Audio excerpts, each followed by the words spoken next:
I love the track. Okay, so let's see. Since Bay jumped up really quickly, here she is. Okay. So you got a whole. I always forget you're the one that has the massive Pisces stellium. It's like I look at it and go, oh yeah. But yeah, you also have like the massive 12th house over here. You even got your Saturn in there. So let's look at some of these. For one,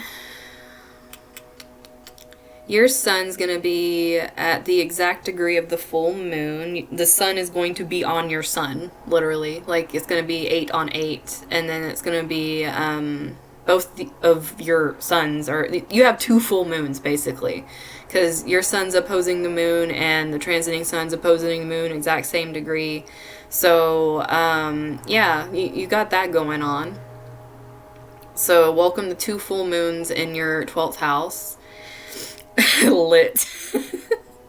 Yeah, look, she's. Oh, you're using the cute emotes. I love them. I love my emotes. Let's see. You also have, like I was saying, you got 10 degree over here with Uranus. So you got that another yod point going on. You got you got a Virgo North node making another yod. So you're having a lot of even though your stuff is like I'm gonna sit over here and act like I don't do anything with transits, yours is actually just right for making more stuff. You definitely have been feeling this. This moon's gonna light it up, but you've been really feeling it with Chiron over here just being at the 7 degree. In your 12th house, you've been having continuous yod points for quite a while. Now, you're going to definitely just keep feeling it stronger because it's going to keep moving more. So you're going to feel it for a while. Like you've just recently started kind of feeling the pull, and it's going to get nothing but stronger, especially since it's holding your north node and it's holding your natal Uranus. And, no, it's not over. It's just starting for you, hun. And it's shooting out of your 12th house. I think you should expect it at this point. So you got your 12th and your 11th lighting up your 6th house. Welcome to my world, dude. I got a 6th house yod. It's great. You have a transiting one because that Chiron's freshly starting to go into the 7, so you're gonna start feeling it pretty soon. Like you're probably already feeling it, to be honest with you. Like it's scooting in there, and it's gonna be sitting on you for a good long time because it's gonna have to move into 12 degrees before it's out of the yod area. I feel like it's never over. We just learned how to work with what we got. It kind of never is if you think about it. Life is honestly like just never over, and it's just kind of learning to work with what we're getting and to use it to our advantage instead of sitting here like, oh my god, are you serious? But I mean, you could still do that. I'm not saying you can't, but it's pretty much what's happening. With you,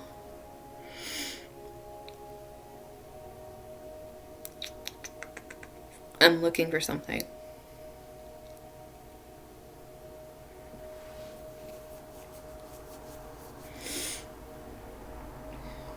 Your Pluto's in Sagittarius. It's just like, honestly. But, so I'm just going to talk about these first. Having your 11th and 12th house, pretty much, like I was telling you guys, it's kind of like having batteries, like you're charging up. Like, these houses are what you're using to charge up your 6th house. Now, believe it or not, my 11th charges up my 6th as well, which means a lot of, for one, your dreams need to be brought into your day-to-day reality, which is a very strange thing to feel. Like this, it's Aquarius energy. It's the house of wishes. So it's almost like these things that you dream up that are very obscure, especially since your Uranus is the one doing this, and it's in Aquarius, which is its ruling sign. It's like that otherworldly mind that's doing this, but you're going to be doing it through the healing of the self, which is very individualized. And it's really making this hard energy going to this north node of yours in Virgo. Now, this could easily make you literally daily extremely hypercritical of yourself and everything you do, and create very very protected when this happens to you, by the way, with these points, because it means you're supposed to be doing something, so you're gonna have the guidance, especially if you felt shut off. It's with all your 12th house things, subconsciously you're gonna light up a lot. But this is gonna make you very hypercritical of yourself. It's going to make you obsessive about profession, okay, let's go with that too, perfectionistic tendencies. But this energy isn't wanting to bring in your 10th house. It's not trying to, how can I put this? It's not trying to do more of the worldly career right now as much as you might want to be focusing on it. Like, you're being pushed to be introspective about your relationships in this part of your life, because Pluto is like sitting on your Venus right here in your 10th house. You're more being called to transform and evaluate your relationships when it comes to work, or even your own deep relationship you have to work.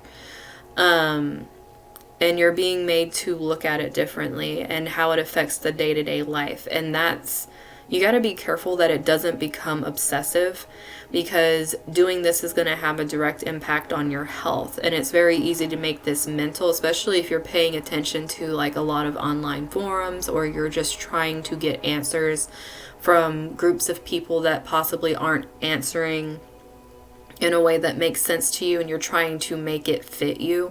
It's going to make you sick.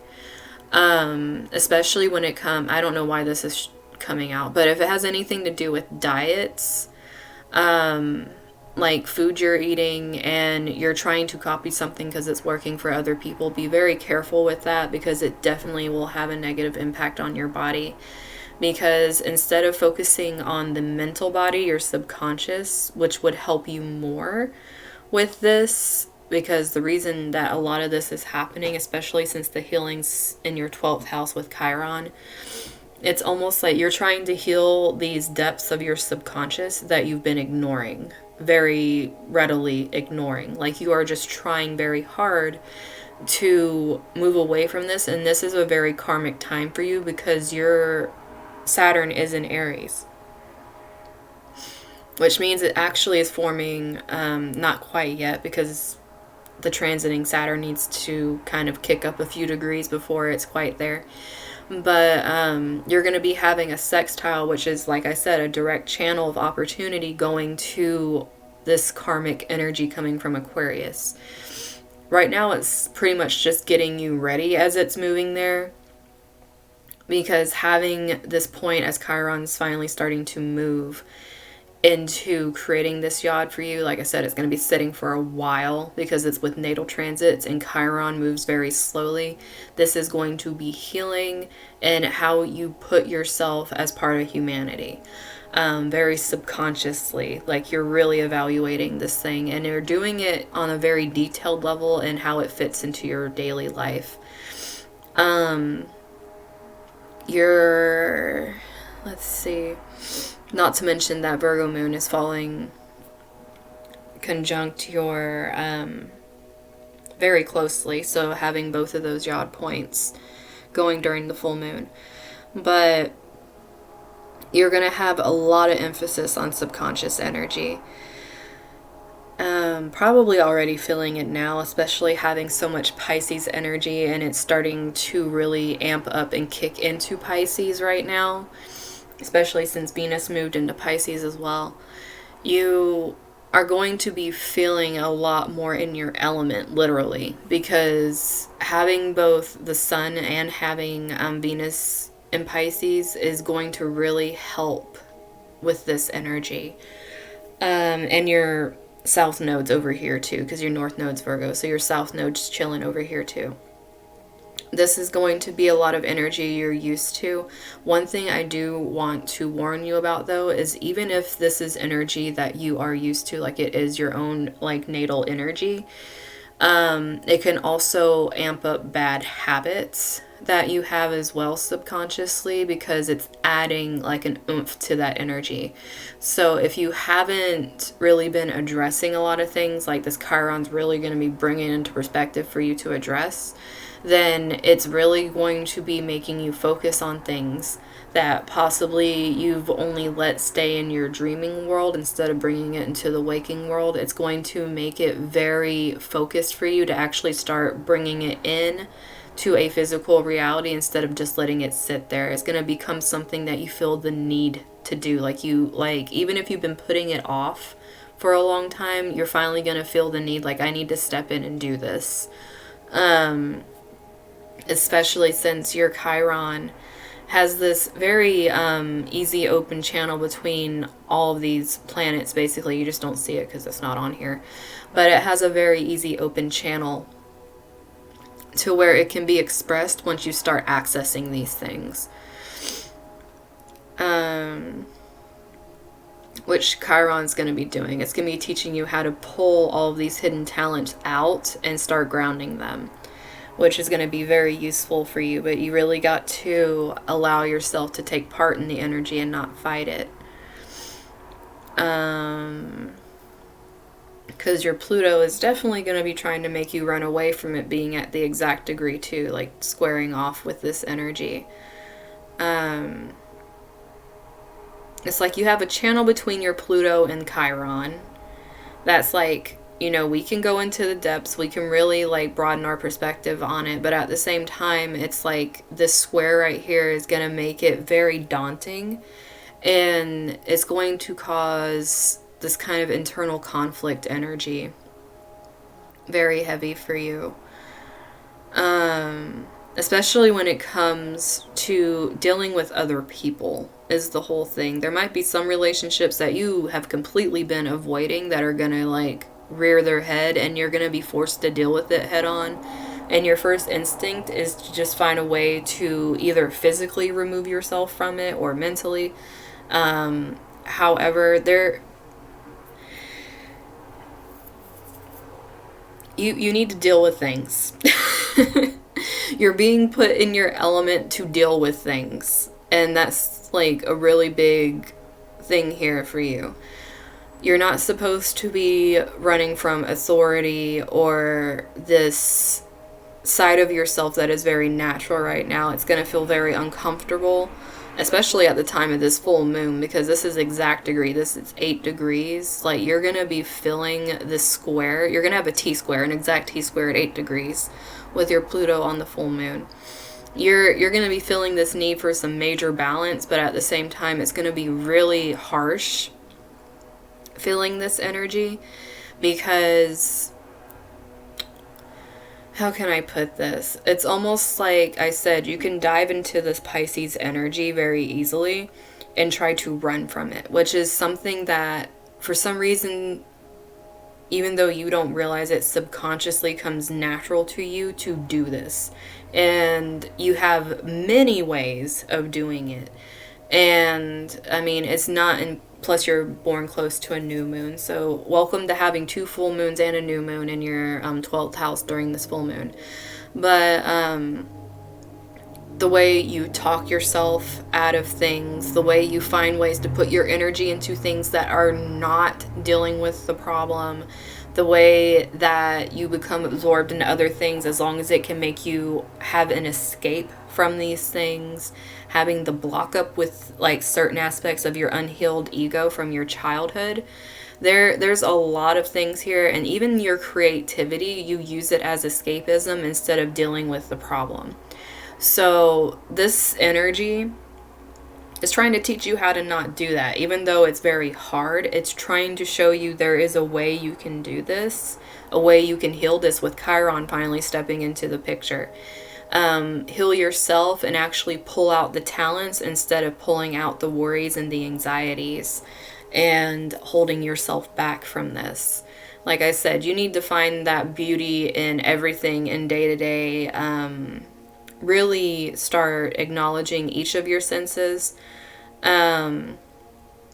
Not like necessarily doing the things that I was saying that's very brash with Taurus energy, like the greed and the overindulgence. This, because that can come from this Pisces energy over here, that you have a lot of that overindulgence instead of like really paying attention to your body.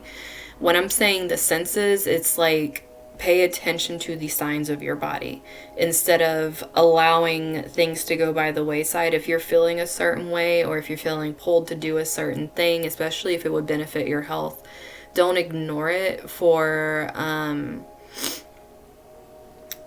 old habits, because that's going to be really important for you.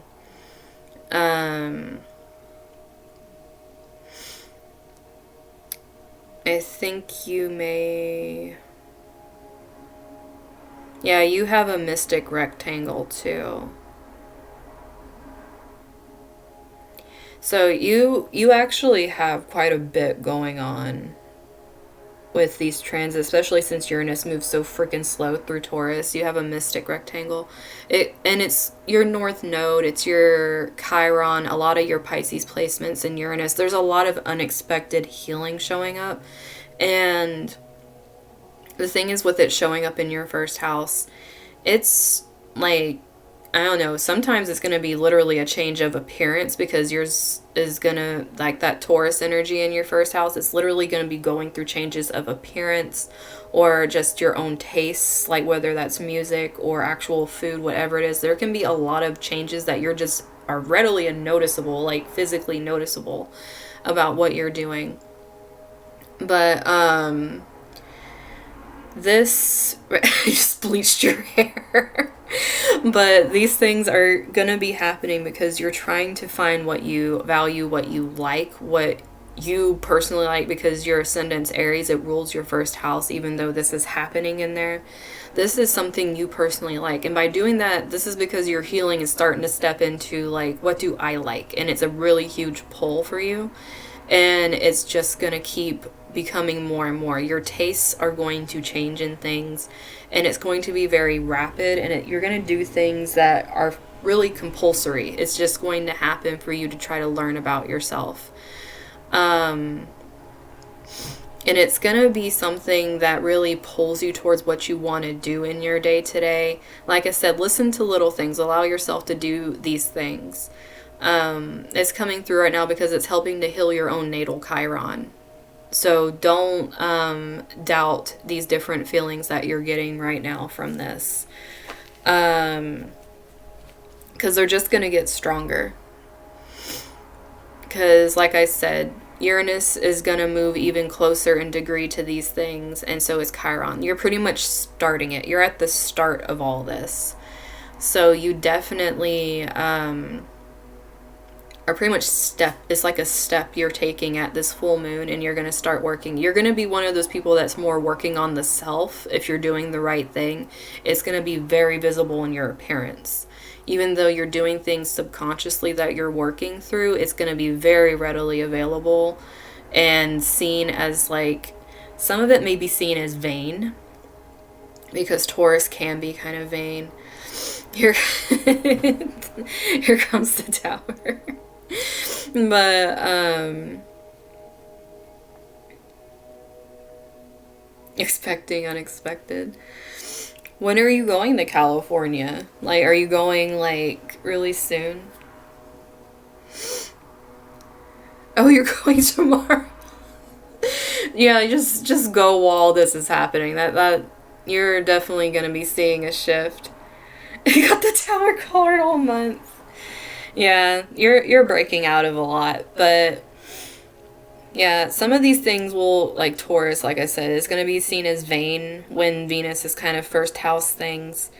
But yours is ruled, like Mars ruled first house here, chart ruler. So it's almost people are going to see you as more powerful when you do these changes, because it's quite possible that some are going to be so erratic and out there that it's kind of like, okay, where is she getting the confidence from to do these things? And people are going to start seeing you as having more power, just purely because you're doing things that are very random that you become interested in. Instead of waiting for someone's approval to do it, you're just kind of like, I want to try this right now. And it's because you're like in the midst of this starting, like you discovering who you are, your true potential. All these things is going to come from you just literally allowing yourself to do this. Like I said, there's going to be a lot less focus right now when it comes to this work energy over here. It's a lot more dealing with the subconscious and what you're doing, like literally day to day, and how it's affecting like your personal power over here. Yeah, I'm over here in Cali myself. I'm in northern Cali. But from what I'm seeing here, if you just allow yourself to do the unexpected right now, you're going to get blessings coming to you from it.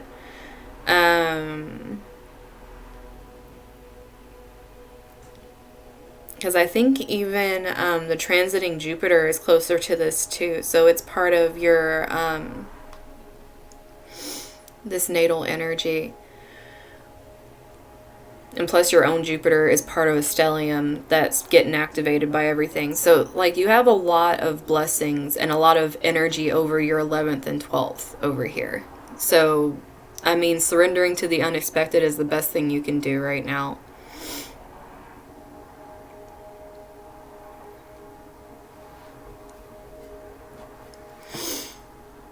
I'm trying to see. Oh, and plus, pretty soon you're gonna have a Jupiter return, so you're gonna have more blessings coming to you. You really need to be working on doing the things that are good for you and not the bad, because you're like bringing in a bunch of good stuff right now. And with it being in this energy, especially if you're like doing travel, like because Gemini energy is travel, which is, you know, with Mars transit, like moving into Gemini next week. Getting that like wild hair that you need to go somewhere definitely makes sense. But also this is like a lot of communication. This is networking.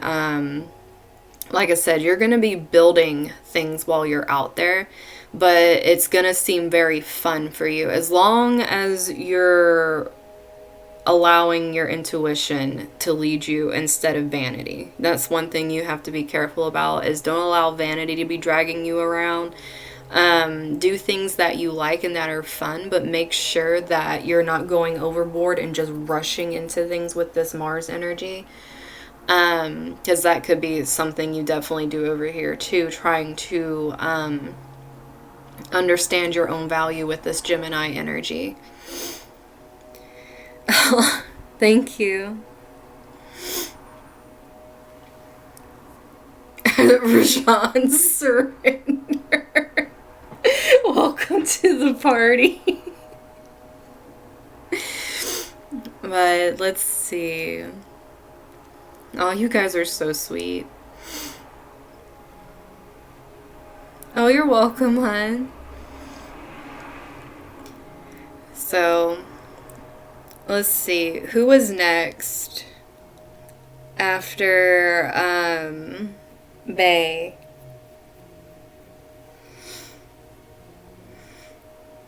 Well, I'm glad I could do it for you, hun. Like, I mean, you got a lot of energy coming in here. I feel like when I read for you guys, each of you have like a very specific, well, obvious, I'm just going to say like common sense here. Each of you have your own specific thing for your personal charts. Don't mind me having like the most simple epiphanies over here. I'm like, let's do some complex topics, but have like the simplest epiphanies possible. Let's see. And Rajan was next. Oh, of course, hun. If I don't have your thing on here, I can add you here and do it.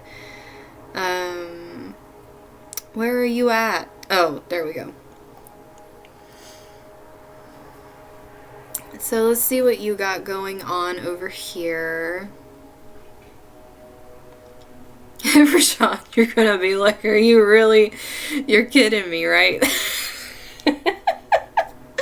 Okay, so Rajan, once again, you are part of the multi-yod party.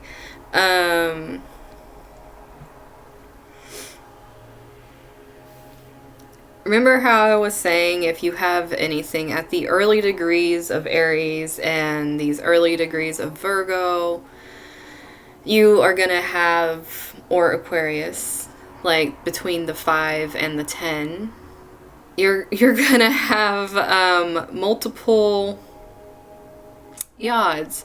Well, not only do you have Jupiter exact degree the moon, so it's like sitting on this full moon. So you could definitely get some blessings from here if you want to manifest like a mofo. But you it's like that's an extra one. We have that one added on, but then you also have Mercury over here at the exact degree also. So let's count how many you have. We have the collective one between Saturn, Chiron, and the moon. Then we have your natal ones. First one we're going to have is, well, technically second. So we're going to say second because we already talked about the collective. Second one with your natal, we're going to have the Saturn and Mercury and the moon. And then we're going to use Saturn again and your Mercury, but this time it's going to your Jupiter. And now we got to talk about how Saturn's going to your see what I'm talking about here? You just have like, because you have to do Chiron too, because you have Saturn, Chiron, Jupiter, and then Chiron, let's just call it Chiron, Saturn, Chiron, and you just got it all going on multiple times over. And drink your water, Rajan.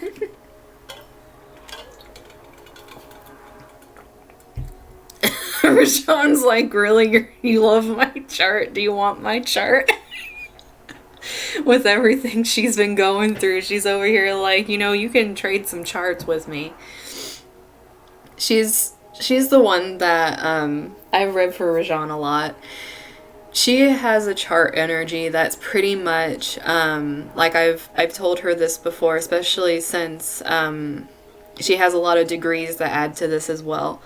Her chart, if it would be that meme where it's like this, like that chick or guy or whatever one you want to say is like staring at a chart and it's like, this is your fault, and the chart's like, I am you. It's like that meme. It's pretty much her chart. That's what she goes through making tea and got distracted. But this is definitely what her chart does. I feel for her because that's what mine does. Is for some reason 8 degrees like does something to a freaking chart, and she doesn't have it sitting over here natally, but usually transits are going to do this to her. Anything Aquarius at that is going to do this to her. Natally, I have 8 degree yod, so when 8 degree stuff happens, it just so wants to strike my yod every time there's 8 degrees. And this moon's at 8 degrees. So, like, literally anytime something wants to strike it, because I have a natal one. But, that's why, or I'm just gonna say that to her. You already know what these houses feel like when they're impacted, because you've been dealing with this for a while. Your 10th, your 12th, and your 5th. Your career, which I told you things were going to start shifting drastically once that Saturn moved into your 10th, which things have been happening with that. You've been getting a lot of different things dealing with law and dealing with different restrictions and where you're trying to put your drive and your energy. Like, all that stuff is changing very rapidly for you in that area. But at the same time, you're being forced to listen with your Mercury in here. Like, it has, I mean, Chiron's trying to scoot in there. It is like so close. It actually might be in there. I can't remember the exact degree Chiron is, but your 12th house starts at 749. But Chiron is at 7 something, so it might barely be in there or not. But Chiron is trying really hard to get in your 12th house right now, which is going to create more yods. You know, just in case you didn't have enough in your 12th house, this is going to create more yods in your 12th house. She's been forced to learn how to listen, to surrender, which is why I was telling you with your Pisces stellium hanging out in there, you have that energy that is natal to that house. Rajan has the 12th house ruled by Aries, which makes her very impulsive when it comes to this, but also what she's supposed to do or things that happen to her very unexpectedly. Having Uranus sitting in there too, like, she's not really getting a break from it. Mars is finally out of there, Rajan, so you can finally rejoice that Mars has moved away from your 12th house. But all of this energy is pretty much sitting with her, and she thinks about it without realizing it because it's very connected to her 10th house. She thinks a lot about career and needing that monies to stabilize her. And it's not necessarily like this fame thing, even though having a bunch of 10th house placements can mean that you can have a lot of that energy going into, especially since her midheaven's ruled by Aquarius, a lot of internet energy. I mean, Rajan, if you were wanting to start what we were talking about before, this might actually be the thing that's telling you, hey, you can definitely get the blessings from it if you want to start it Saturday. Especially with this communication, if you're planning on starting that soon. This is pretty much like saying, like, hey, we really do approve of this because it's actually having all those yods pointing at it. And it's including this energy. So, like I said, starting it without expectations is what they want you to do. Which literally they want you to start it without expectations over here with all this energy.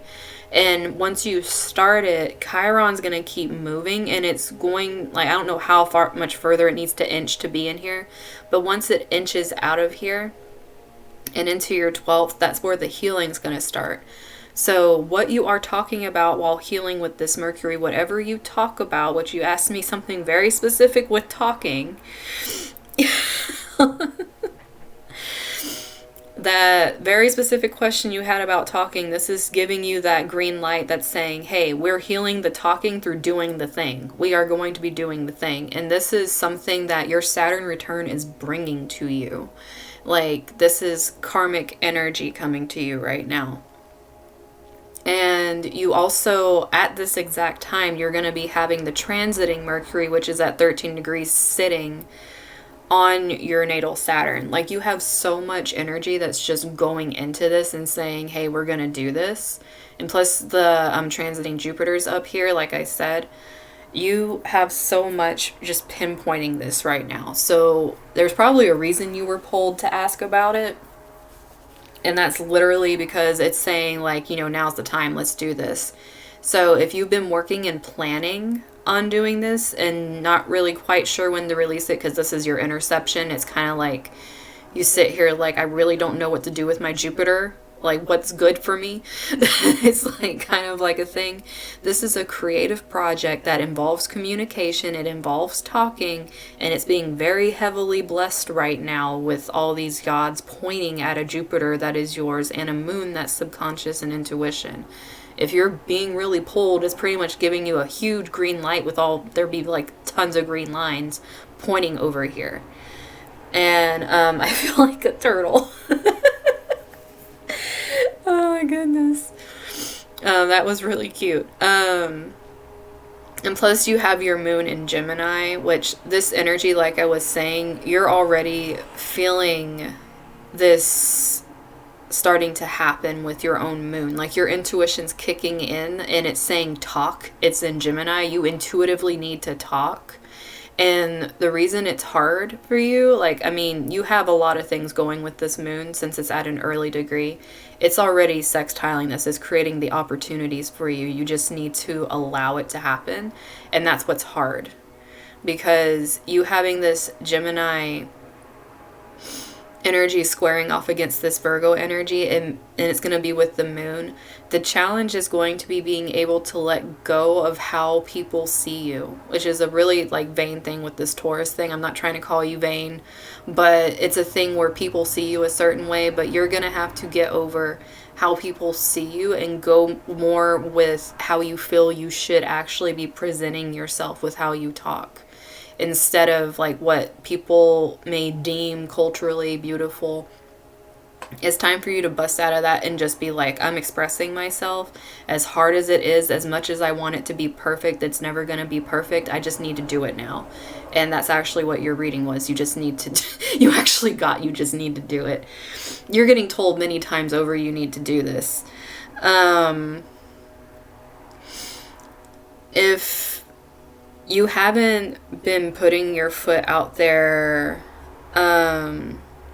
yet, this is kind of pushing you into doing this. Also, you have a lot of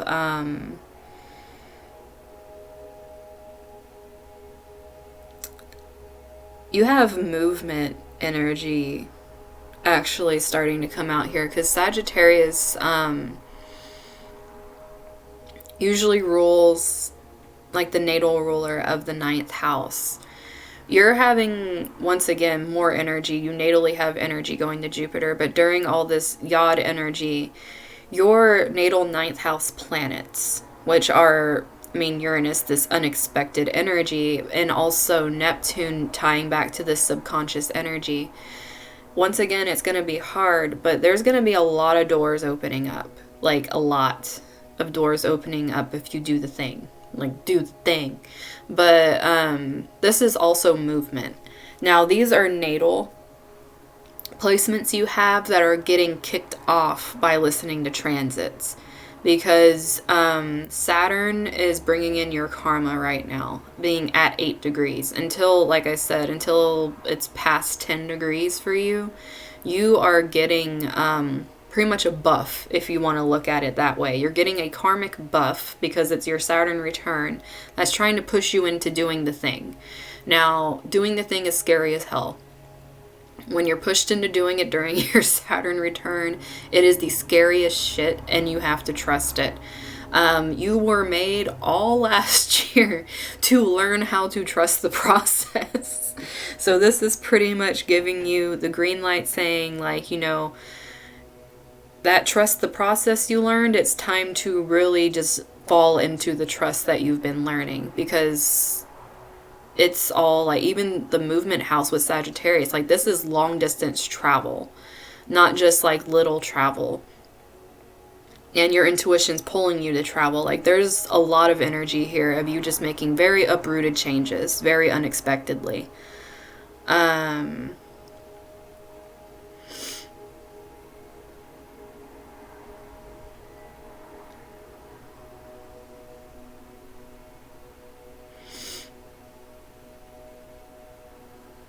Food is running late.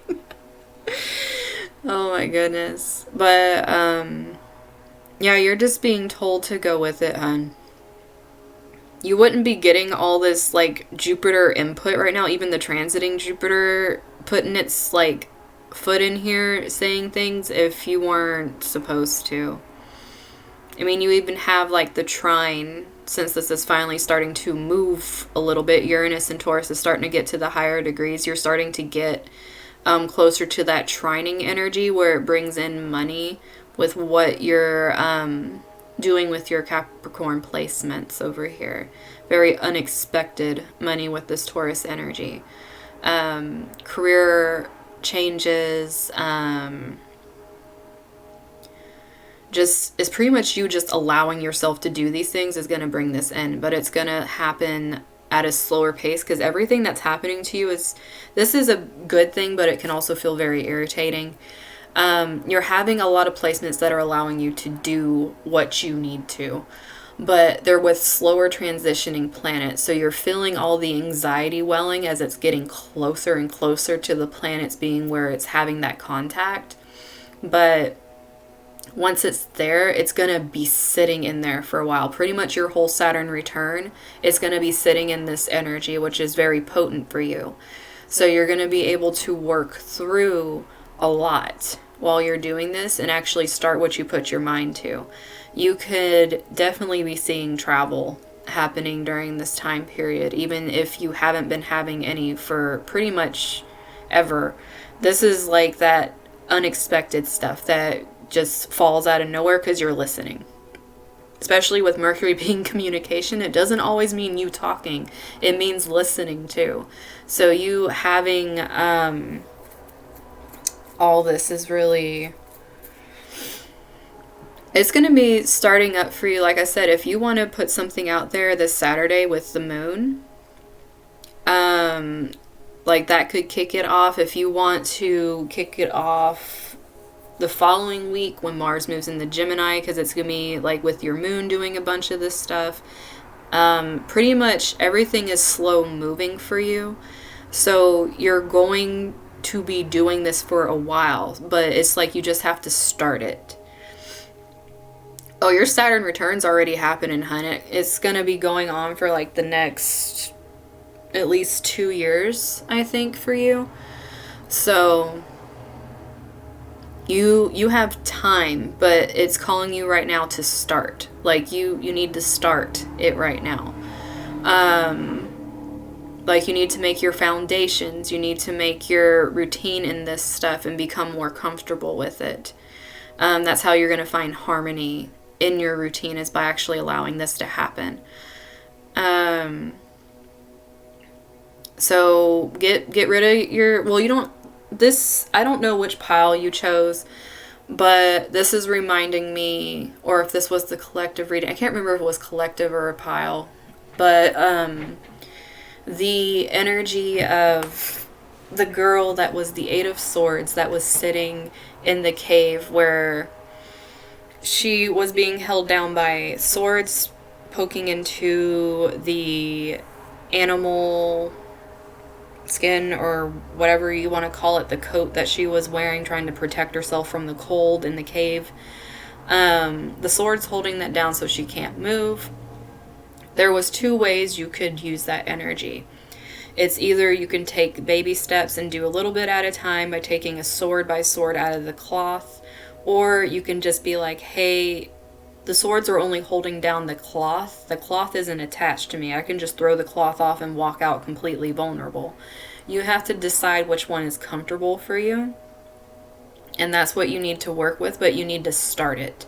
You need to at least start putting some feet forward and doing something, even if it's just taking one thing out at a time and doing it, or if it's throwing it out and being completely comfortable with, like, you know what, I'm completely shedding it and I'm just going to go straight into it. And that's going to be the same for a lot of people, because I think that was the collective reading. But it's going to hit different areas of your life. For you, it's literally finally coming into, how can I put this, like coming to a sense of peace with knowing, like, hey, I've been learning to trust this stuff and things have been happening. But at the same time, it's like you're learning that this is attached to your creativity and you haven't really let that out. Is attached to healing a lot of childhood stuff in your 5th house that really never made sense and that you couldn't really heal because even your ego is sitting in the other opposite interception. So with all of this, it's like you learning how to heal that through compassion with all these placements going into Pisces. You're learning to heal these things, and that's what's opening up with Chiron moving in there too. It's like you're getting a lot of openings in order to do this. It's just you have to take the steps. So for you, I would say probably it'd be taking out the swords one by one would be easier for you, because this is a long transit for you. This is the beginning of a long transit. So you wouldn't necessarily be one of the ones that are busting out that have a shorter transit, like the ones that are being pushed to do something now. You're getting like the rev up of, okay, I'm stepping into needing to do something for quite a while. And it's like the first thing you need to do is just make the step. So if anything you're going to take away from this, make a step. The answer is yes to the starting it, but like I said, you cannot put expectations. This is not the time for those right now. It's time for you to learn how to just step out of the shell. You can't put expectations on what's happening right now with what you're getting if you're not willing to actually step out there in the first place. So, no expectations of what's happening or yourself. Do not put expectations on yourself with this. You're being made to like jumpstart this and go. And just let happen what's going to happen. This is creative expression pretty much at its finest because it's surrendering to it.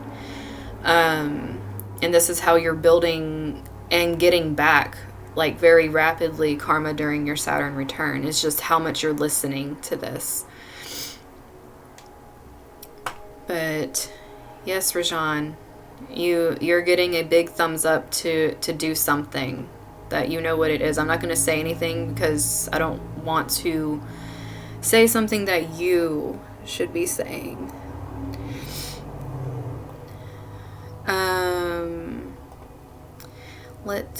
Let's see. Let us see.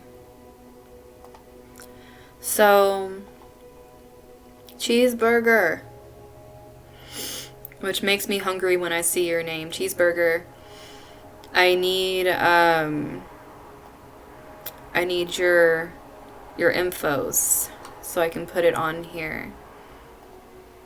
Oh no, we gonna edit this one so it's gonna write cheeseburger.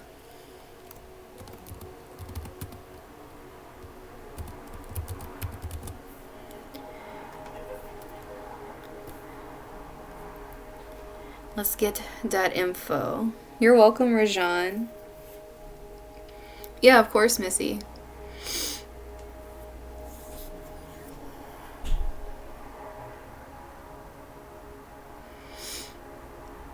Santa Clara. Stop.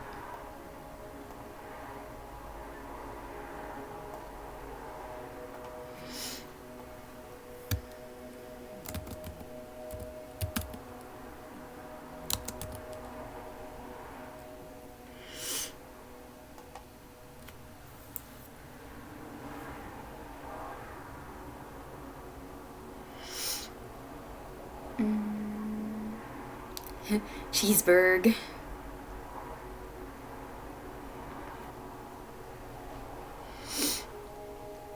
Okay, Jupiter. It's a reverse cheeseburg. Let's see. 6.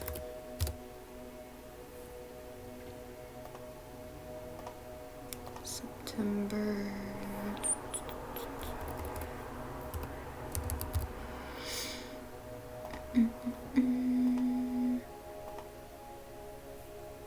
You're born at 12 a.m.? Like on the dot?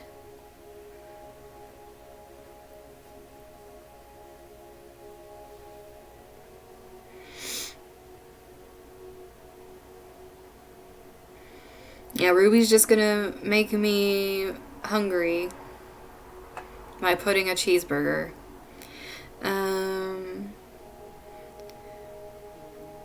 Cheeseburger. Are you male or female? Because seeing your name just makes me hungry. It doesn't make me think of a,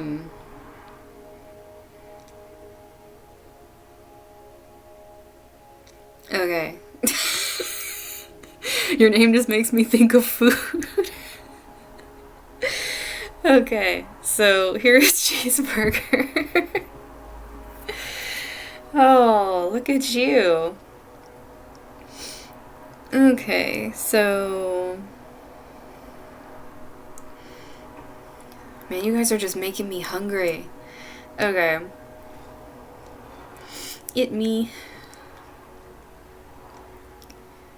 You have a 0 degree Scorpio moon and a 0 degree a 0 degree Scorpio Chiron. So you got some subconscious healing just sitting on you.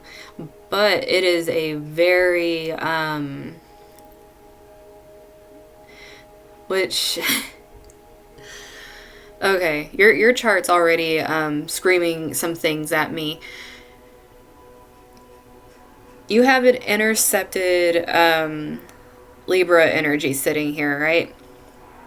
Your 6th house is ruled by Scorpio, and in the house that you have an interception that's ruled by Virgo, you have this on the dot 0 conjunction of a moon and a Chiron.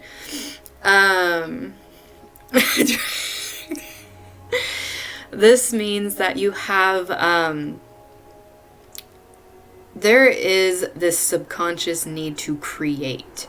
But the only way you can create is through healing. Now, this healing isn't necessarily pretty. This is the transformative, very deep, dark healing. There is probably some things that you do that are very dark that you don't show people and that you hide away. This is actually a gift, and you really need to create from this energy because it's not 3 creation, it's 0 creation energy, which is more of creating from a void divine place. And you having your Venus in your 5th house over here is pretty much, it's screaming in Libra that this is beautiful. Like you feeling like it, there's like this big, when you start talking and start lagging, then you're definitely going to have to watch this. The reason that you can't find the beauty in this is that this is intercepted energy. It doesn't make sense to you. And it's like having it in its native sign of Libra. It's like the only way that you can bring harmony to this feeling is to start understanding that it is. And that the reflections, because 7th house is our shadow and it can be the reflections of others that is ruled by Libra. This is bringing in that element of the shadows once again with some Scorpio, Chiron, and Moon energy.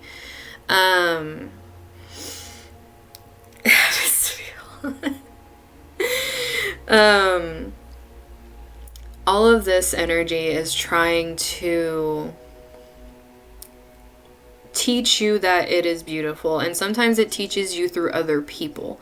Now, it doesn't necessarily always mean that you meet beautiful people. It means that you meet people that are trying to teach you to see the beauty in yourself. And sometimes those can be very karmic, and they can be very I don't know why I'm getting ruthless. I haven't looked at the rest of your chart. Maybe there is something ruthless in some of the relationships you've had to deal with. But, because I'm literally just staring at this down here. I haven't looked at your chart.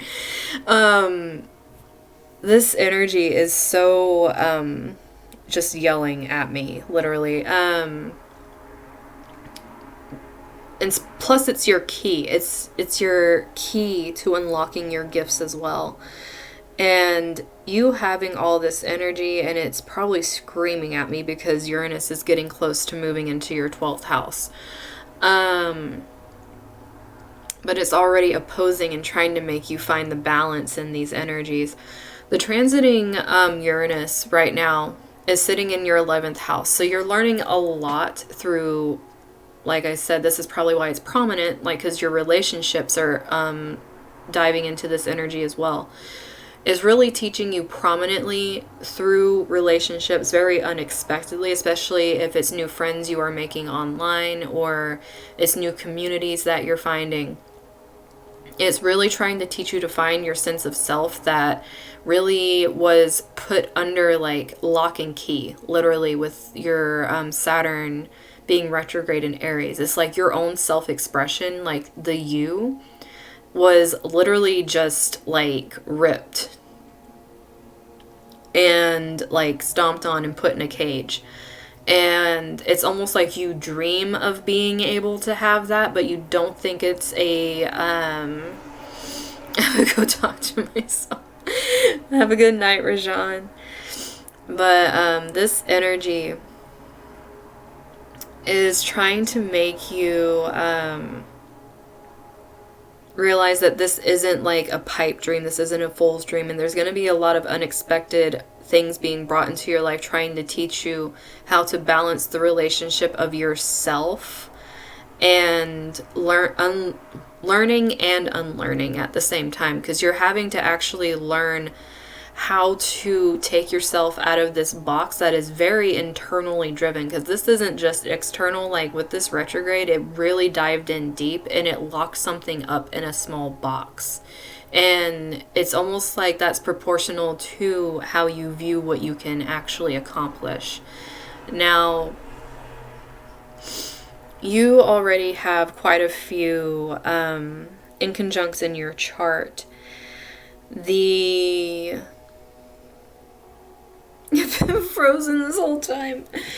I'm so... Okay, then go back and watch this if you've been frozen. Maybe you really need to sit with this or something. Because there's a lot that I'm saying. I'm not just sitting here. You guys using the little cry emote. But all of this energy, especially since you have Scorpio energy and there's like all of this T-square energy that's actually happening, and you have an IC that's in Leo as well, like your soul is like resting in this energy that we're learning with Aquarius right now, because it's trying to make you find your place in the world. Especially, you have so much retrograde energy in your chart. You even have a Mercury retrograde. Literally all of your... This actually... Okay, that restriction. All of your top planets up here, like the top portion of your chart, is this restricted energy. It's all retrograde, very internalized energy. You also have the very beginning, like you learning to communicate in this retrograde, internalized energy. And this is starting in your family. The way you communicated directly impacts everything you're trying to do out here. Like anything that comes from, and you have inconjuncts going to them as well. But anything that impacts dealing with, like, this can go as far as sexual hangups with the 8th house, intimacy. It can be the darker side of those things. It includes the 9th house, so definitely a spiritual aspect, religious aspect. There is this energy of having to deal with other people's finances, but it's very almost repulsive in a way. It's not something that you're necessarily proud of. It could have been the way that you view money has a very emotional attachment, especially with your 2nd house being ruled by Cancer. There's a lot of emotional energy that ties into self-value and money. Probably from, it could have been a step parent with it being in the 11th house. Like a stepfather, or probably a removed figure like a grandfather or something like that, that really had a huge impact in this area, because you have a lot of these closed off energies in your 4th house. So it was family, it was roots, it could have been ancestors, that you had previous like bloodline relatives that really brought this in here.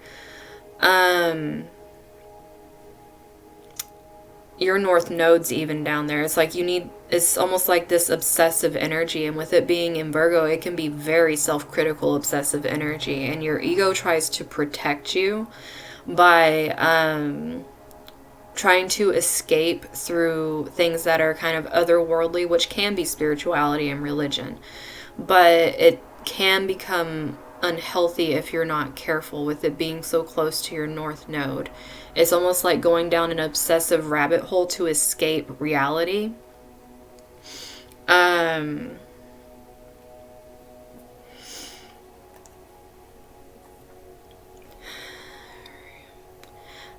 Your chart just has so much energy sitting in here. Also, it's the first time I have seen your chart. So, I mean, most everybody else I have seen their chart, so I kind of have felt their energy at least a little bit. So it could be why yours is like hitting in this way also, is because I'm seeing the new energies. You also have the north node that's transiting in your 12th house as well.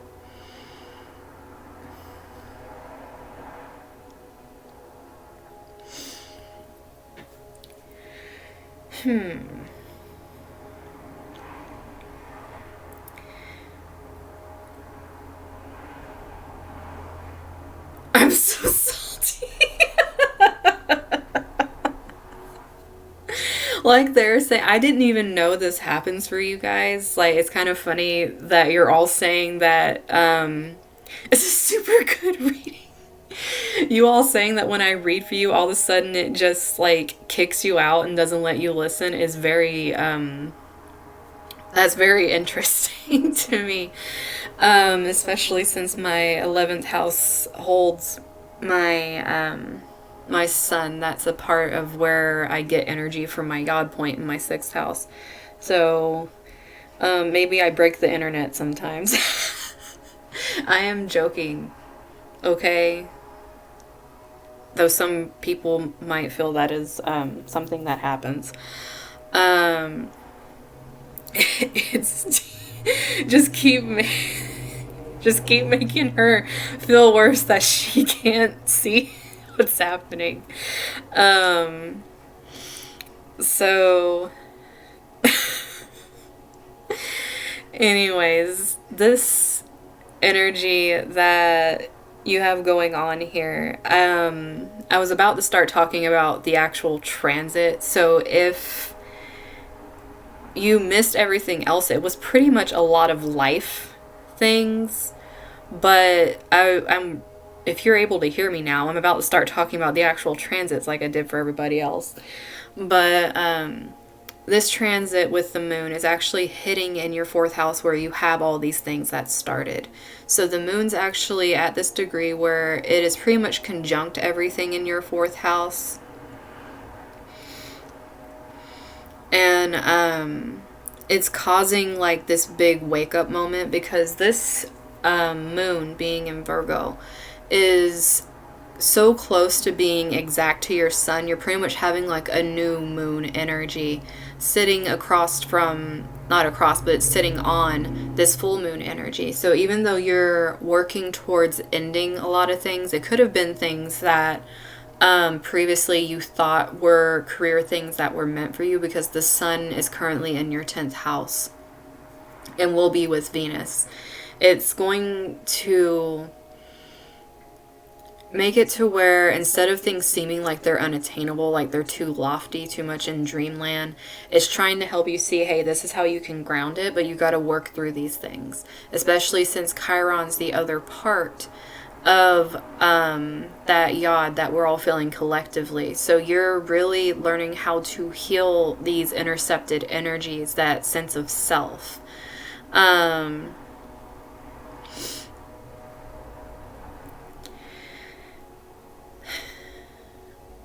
For you, this moon is teaching you how to create, because this is very weird compulsion energy you're going to feel, because it's going to be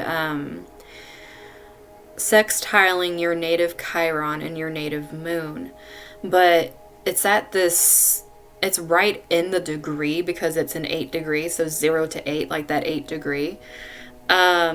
With your Mercury sitting in the middle of them, it's really trying to create this energy where you're learning to pull that communication out that's been very internalized, and how to create with it. Because this moon trining your own moon is trying to get you more in touch, not trining, sextiling.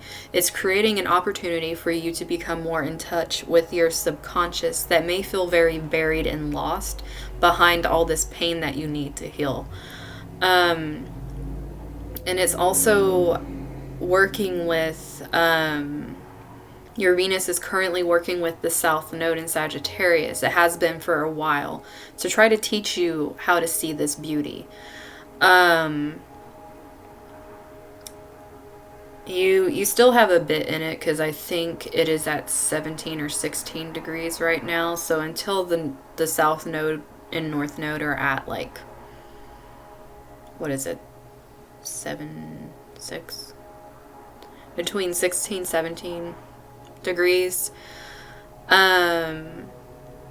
you're still going to be having that sextile. You're still going to be having that channel that's helping you kind of dive into this broader perspective Sagittarius energy, which is really helping you gain this perspective on relationships, what you really were feeling last year with it being in all that energy and going retro.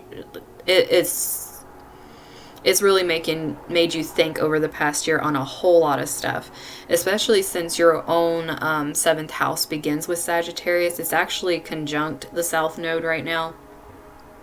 So this has been a lot of reflection, but it's also you having to change like a lot about your subconscious. This is like rewriting your mind, basically. The things that were like really stifled, you're rewriting it. And this year definitely isn't going to play around with that.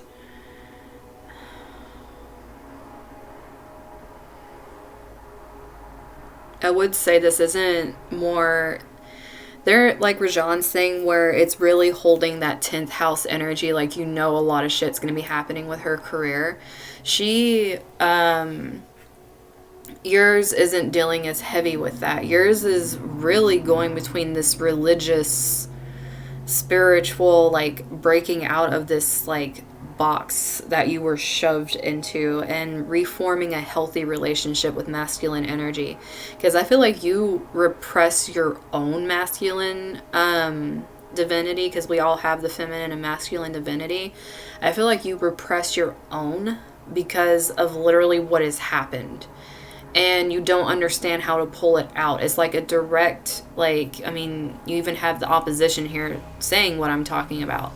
There's like a direct relationship between your relationship with self, relationship with others, all of it purely because of how there is this imbalance of masculine energy, like very restrictive masculine energy. And the need for balance there, because there is a need for structure, but the structure you've internalized is something you need to renovate right now. It's something you need to heal, and that's what this Yod is actually kicking off here. You actually, once Chiron gets to about 11 degrees, the same with Saturn, you're going to be having a Yod as well that moves slower, much like how Rajan's going with hers, because you have a natal Virgo placement. You probably already before this, while Chiron and Saturn were at earlier degrees, because your Mercury's even Virgo as well with the 3 degrees, you were probably already being pressured into actually talking about a lot of things, and it was because you started involving yourself in these spiritual communities, is because you finally started allowing yourself that. But it was almost like a compulsion. It's like you couldn't stop it, and that's what Yod energy feels like. You're just pulled to start doing something during that transit. It's moved out of being in that Yod energy for you with your talking. It's going to have the moon energy that you're going to feel very strongly on Saturday, like leading up, before and after. You're probably already feeling a little bit of something happening. And then once it moves out of that and they go a little more forward, you're also going to have a very slow moving Yod with your sun And then it's going to be a slow moving one with your north node. So you're literally feeling a lot of aspects of yourself. You've worked on communication. You're going to have this pinpoint time with subconscious and intuition, like pretty much like an unlocking thing, especially since your Chiron's involved and the transiting ones involved. You're going to have a big key or epiphany moment.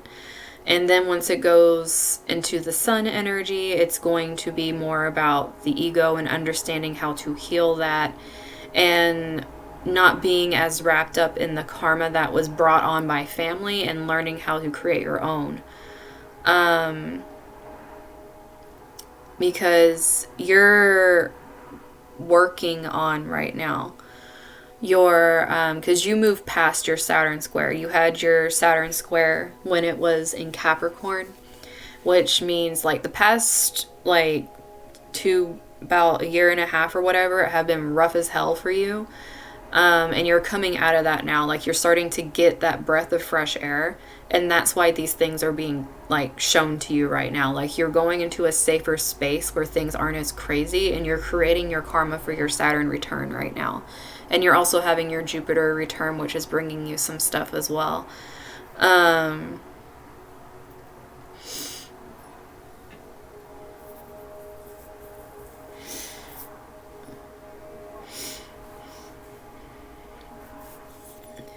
But, okay, let's see. Sorry, I looked over and I saw that you said that it finally, it started working for you, and I was glad.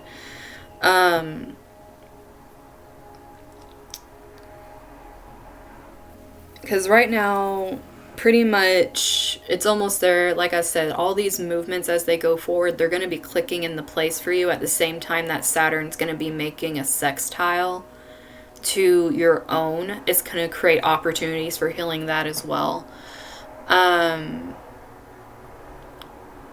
You went through that to learn a lot. So now you're like, you move through the communication phase. You're going to go more.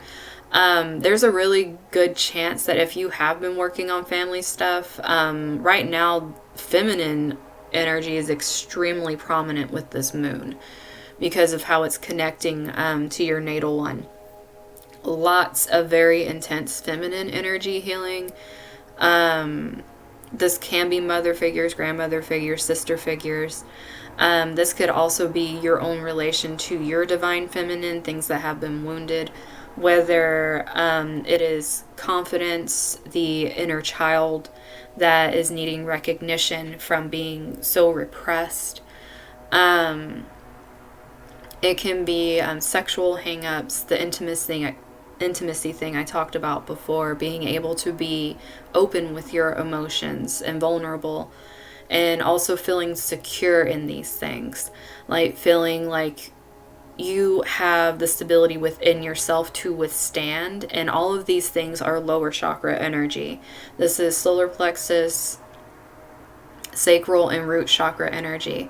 So if this has been really difficult for you, working with those, and if you have blockages or pain in these areas, which would be like the solar plexus is like the chest bone underneath where like the heart chakra would be, kind of closer to the navel. Sacral is like the sexual organs, and the root chakra is our base. However you want to think about that, it's pretty much your connection to the earth and how like you're rooted and feeling grounded and secure in that energy.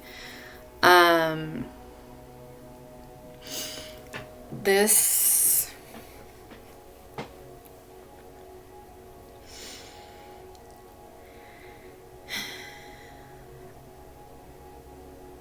is probably why you're being given a little bit of a reprieve in between this sun energy, is because feminine healing, like healing feminine energy like that, takes time. So it could be why this moon is such, how can I put this? It's pretty much like this just rush of things happening, and you opening the gate and starting to allow yourself to kind of wade through the waters and learn. before the new transition happens, because I feel like if you had a placement that actually was at this energy that was more of a moon placement, like how this moon's sitting in there, it would be very heavy for you to sit under for a long time. Especially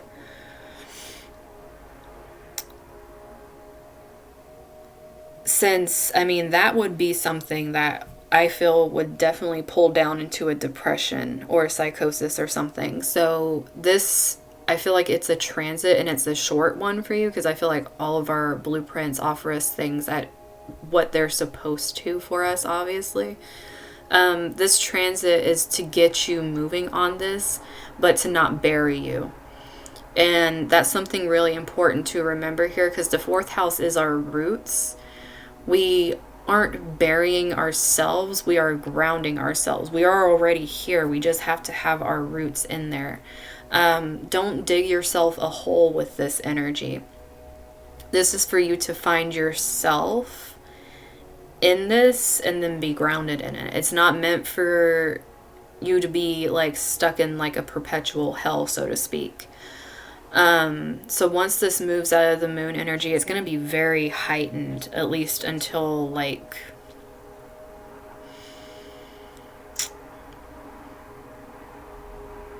probably the end of next week. You're going to be feeling it really heavy. If if it hasn't started already, it's going to start very soon for you, but you're going to feel it toward like all the way towards the end of next week. But very heavy on that energy right now, but then once it moves, it's like you're going to have a little bit of a lift for at least a month or so before things start really starting to focus on your sun down here. Because that's what's going to happen with Saturn and Chiron starting to move in and be like, okay, so we've done that. Now it's going to start focusing more on the masculine energy, because the sun is more of the masculine side of healing, but that seems to need to take a lot more time for you. Obviously, because it seems like you have a lot more wounds when it comes to that masculine energy and how to work through it in order to be like, you know, in your element instead of feeling like you're lost. And then after that, you're going to be moving into where it's forming a yod to your north node. And it's going to be like, I know what I'm supposed to be doing, and you're going to be completely at peace with it. Which is going to be a beautiful thing for you.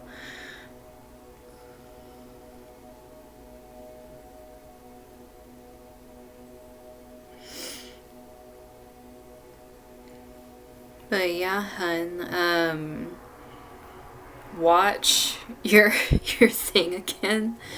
Because, yeah, that was quite a bit that wanted to come out right there for you. But,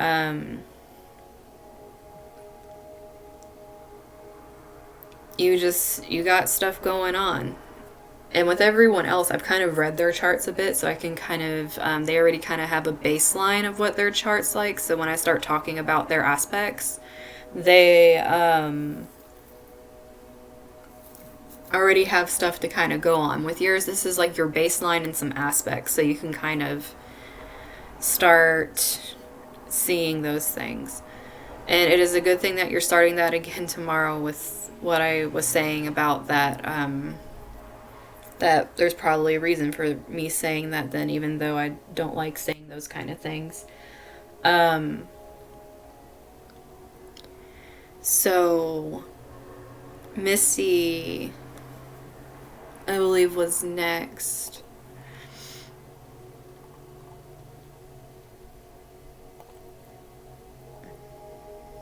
Missy, which name do I have? Do you know which name you told me to have you under?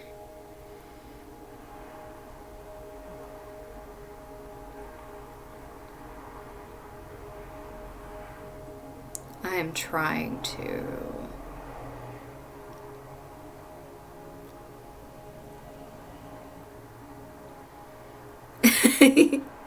You're welcome.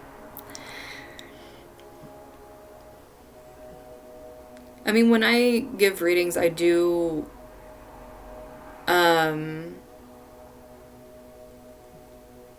Trying to find where I have you, Isabel. Wait, okay, there it is. I knew I just saw it. But when I do readings, I do try my best to give like advice on working with them and not just being like, oh, you're screwed. Because I think that's just a little messed up. Let's see.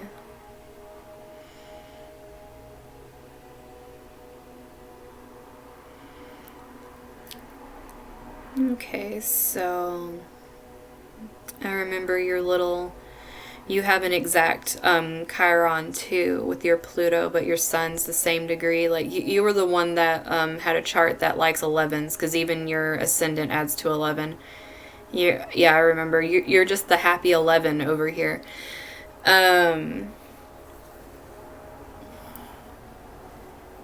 I mean, I'm glad that it helps you guys and everything.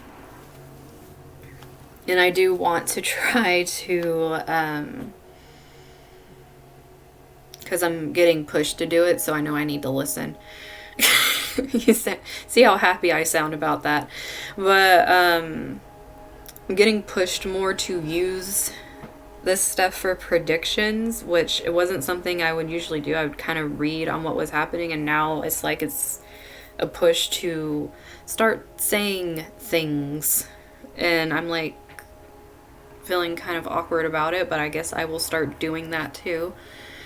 Because I mean, it makes sense, because it is pretty much, it gave me the example of like, you know, what do you think you're doing with tarot? So I just got to get comfortable with that too now. Anyways, so with you, Isabel, if we're looking at this, we have yours happening in your 11th. So the transiting one is going to be happening in the 11th for you. And you have some Aquarius placements, but you don't have them at the place of the yod point.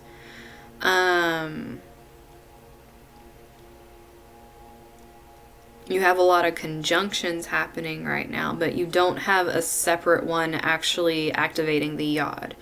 So you have the collective one, you just have a whole lot of Aquarius conjunctions down here, kind of like amping up the Aquarius energy going into it. But this, let's see.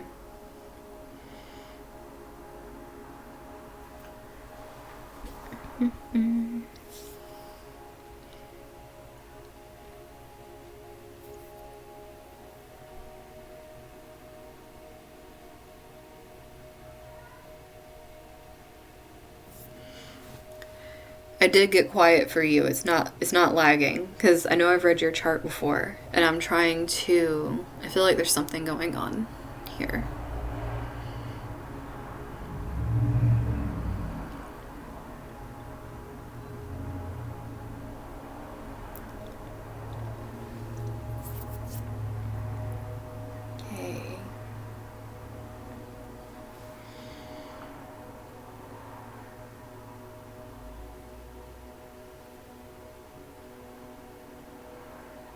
Okay.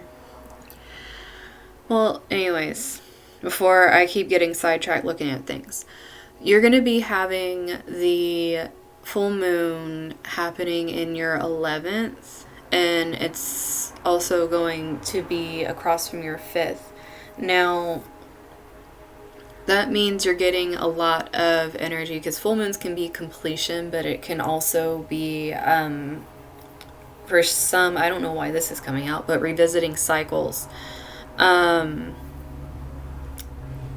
For you to have the yod actually pointing at your 11th, and you're having the energy coming from your 4th house and your 6th house, you're bringing a lot. This is could probably be why I was saying revisiting cycles, because you're bringing a lot of family energy into this, and it's like your day-to-day and family energy are getting intertwined in this Yod energy, because with all this friends and internet, this is even extended family. This is like bringing in a whole lot of people into your day-to-day life.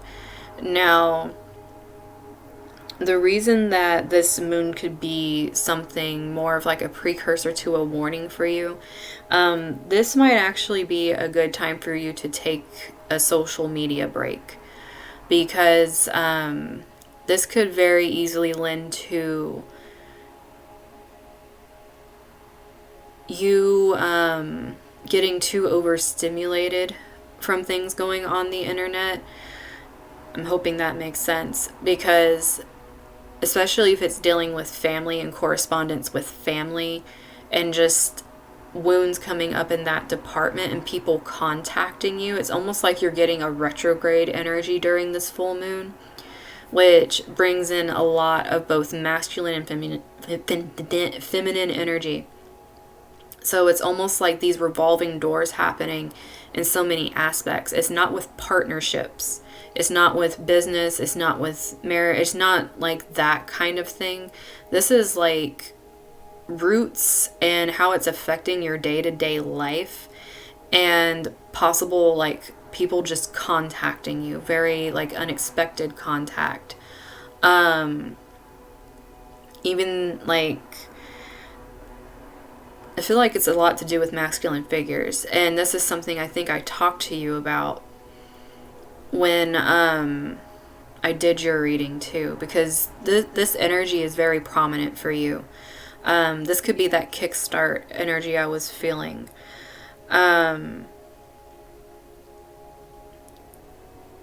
You're not going to be able to ignore this though. If you're feeling like this is like too heavy and you feel like your body is actually starting to be affected by this, then you need to put up some boundaries big time right now. And it's not like, I mean, this is like I was saying, like for some people it's slower. For you, this is like a very quick transit, and it's like it's gonna have a major like communication family impact with your stellium down there. But at the same time, it's like it's a lot very quickly, and you need to take care of your health while it's happening. Especially if people are abusing your good nature. There's just so much happening here where things are being created, and where you need to be bringing this energy from is healthy boundaries and healthy relationships within family dynamics. Especially since Venus is going to be in your 4th house too in Pisces. This is like understanding, like that unconditional understanding that I was talking about at the beginning with collective energy. This is really trying to bring that to the forefront here and bring that objectivity I was talking about earlier in, because Neptune's already in the 5th. It's already like I talked to you about your little miracle that you have. It's like in your 5th still, and Venus is trying to move in there. So there's probably a pretty good chance that there could be another miracle like that. But this isn't going to happen unless you really start making this a priority. Which is another thing with Virgo. They do that detail-oriented energy and make priorities. It's like your list needs to have the very most important at the top. It shouldn't like be like this toss-up. And one of the top ones definitely needs to be your physical health. Or you're just going to burn out like big time.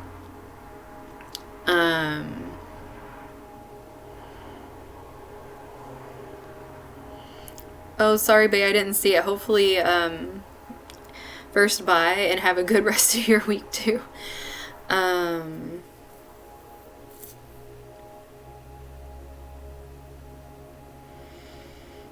Yeah, you need to put up, this is like a big thing for you. So,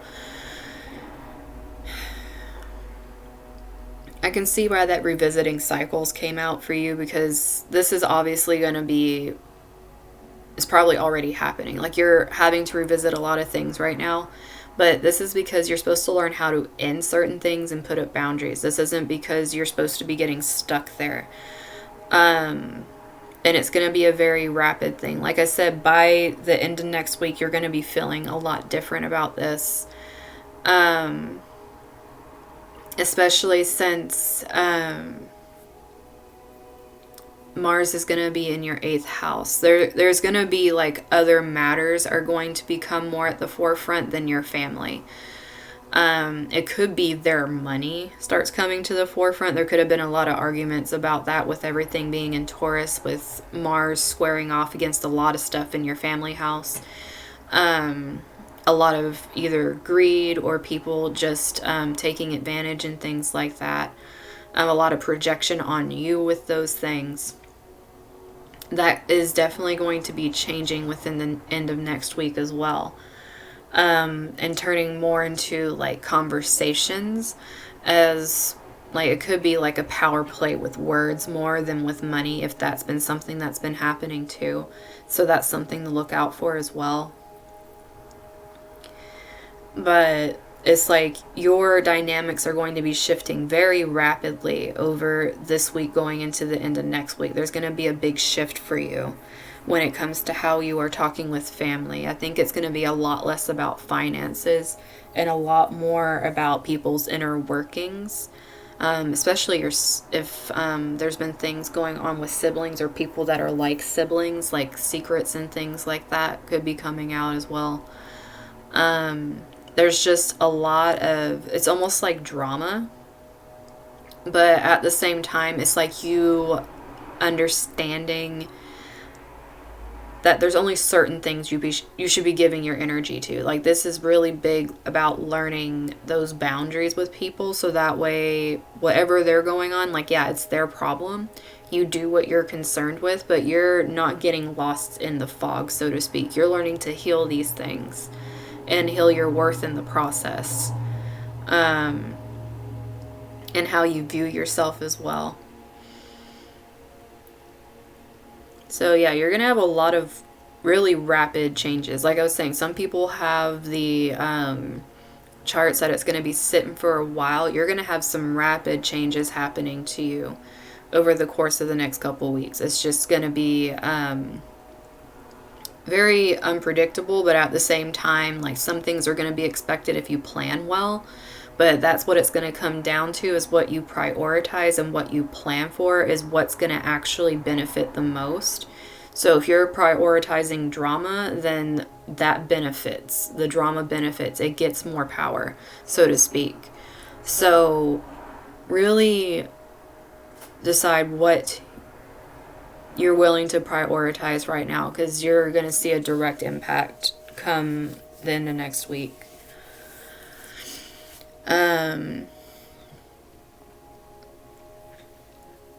Trying to see if there's anything else, because I know you have your chart also that you can go back, because I know I told you a lot of points to be looking at too with different degrees in your chart. Ooh. Don't want to fall out of my chair.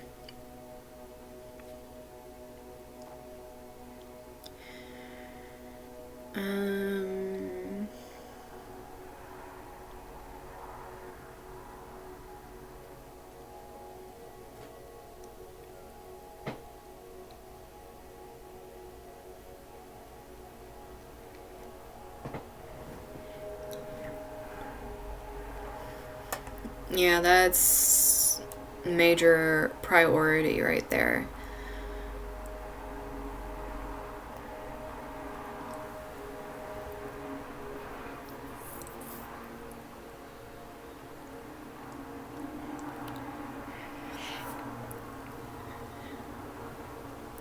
Did I get everyone that wanted their chart done? I can't remember.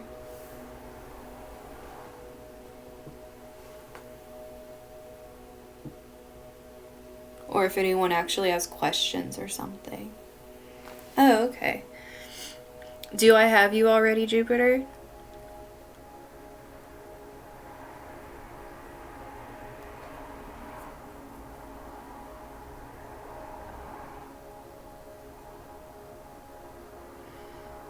Okay, if I don't have you, then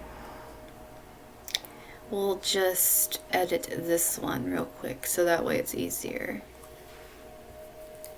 So what's your info, Jupiter? Jupiter transit.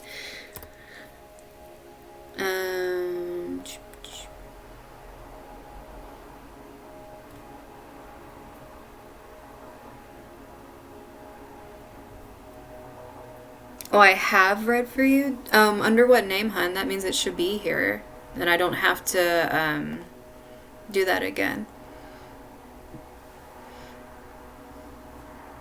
Because if you know the name, I can just click it.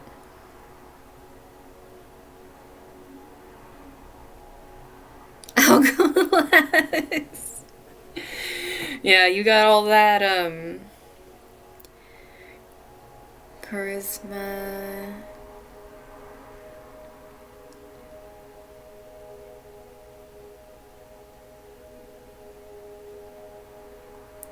Did I read chart or did I read, oh, you sent me a picture. Let me see.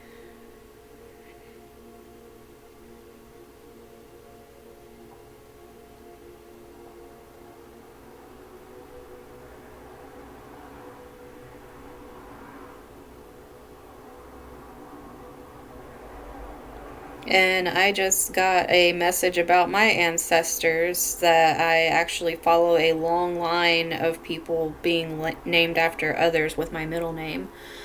Okay. Are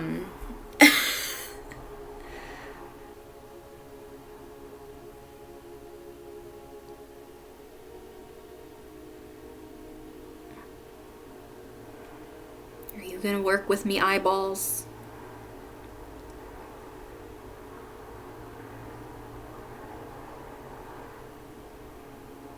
I feel like I keep missing it. Control F. Trying to help me with my...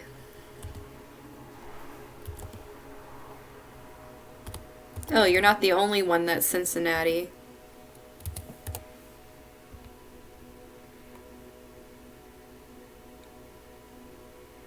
That's Misty. She's Cincinnati.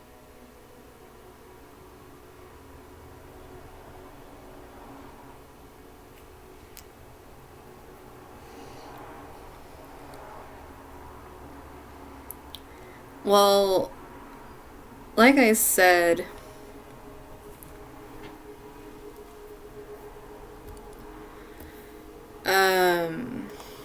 what was it? I can't think. I've been watching other people because obviously I don't discriminate and just be like, oh, I'm everything. I like watching other people do readings and stuff. And the thing that... Okay, I have your info up, but I'm trying to be able to see what I am writing. No, wrong thing.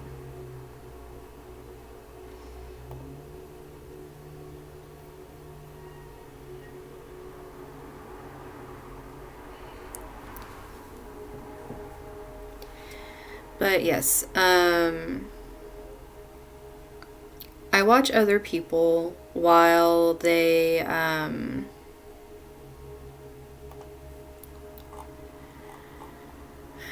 do I put this? Like, they do their readings or their pick of cards and things like that, right? And I think I'm actually going to leave a comment on this lady's pick a card because I've been watching her and I do like her voice and the way she talks. I actually find it quite calming. So her name's Chloe Taylor, if you guys know her or want to check her out. But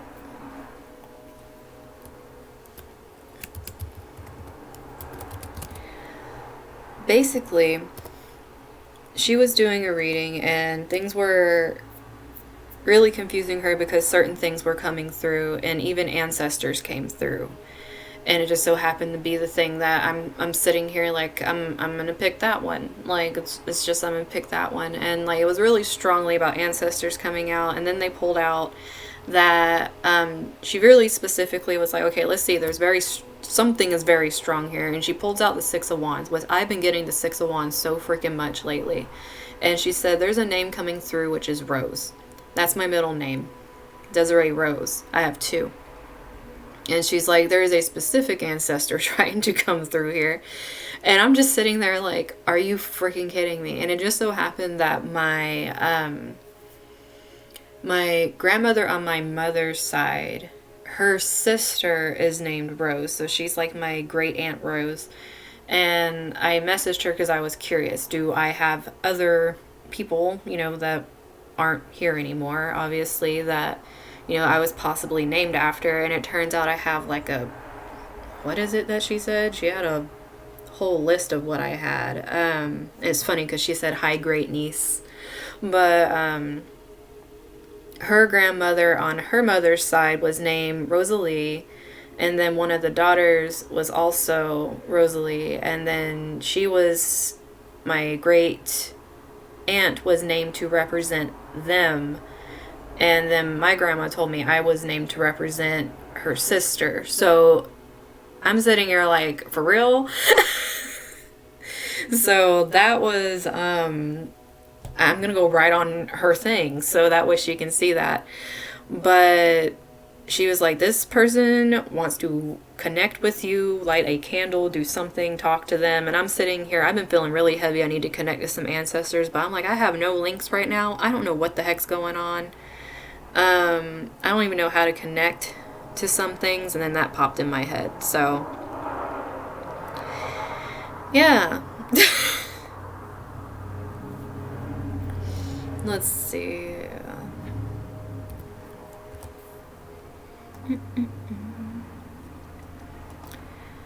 Just in case some of you guys wanted to see how rapidly things can come in out of nowhere, there's an example.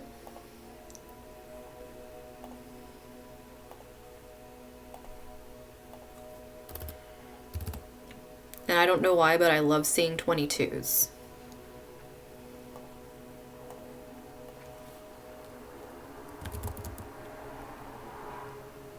Oh, can't spell. Oh, is there something on me that was tickling me?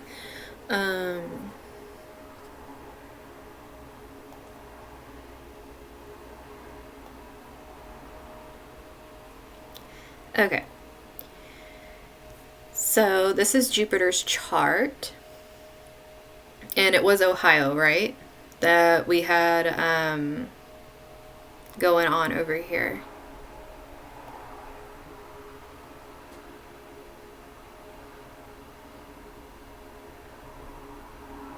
That's the chart.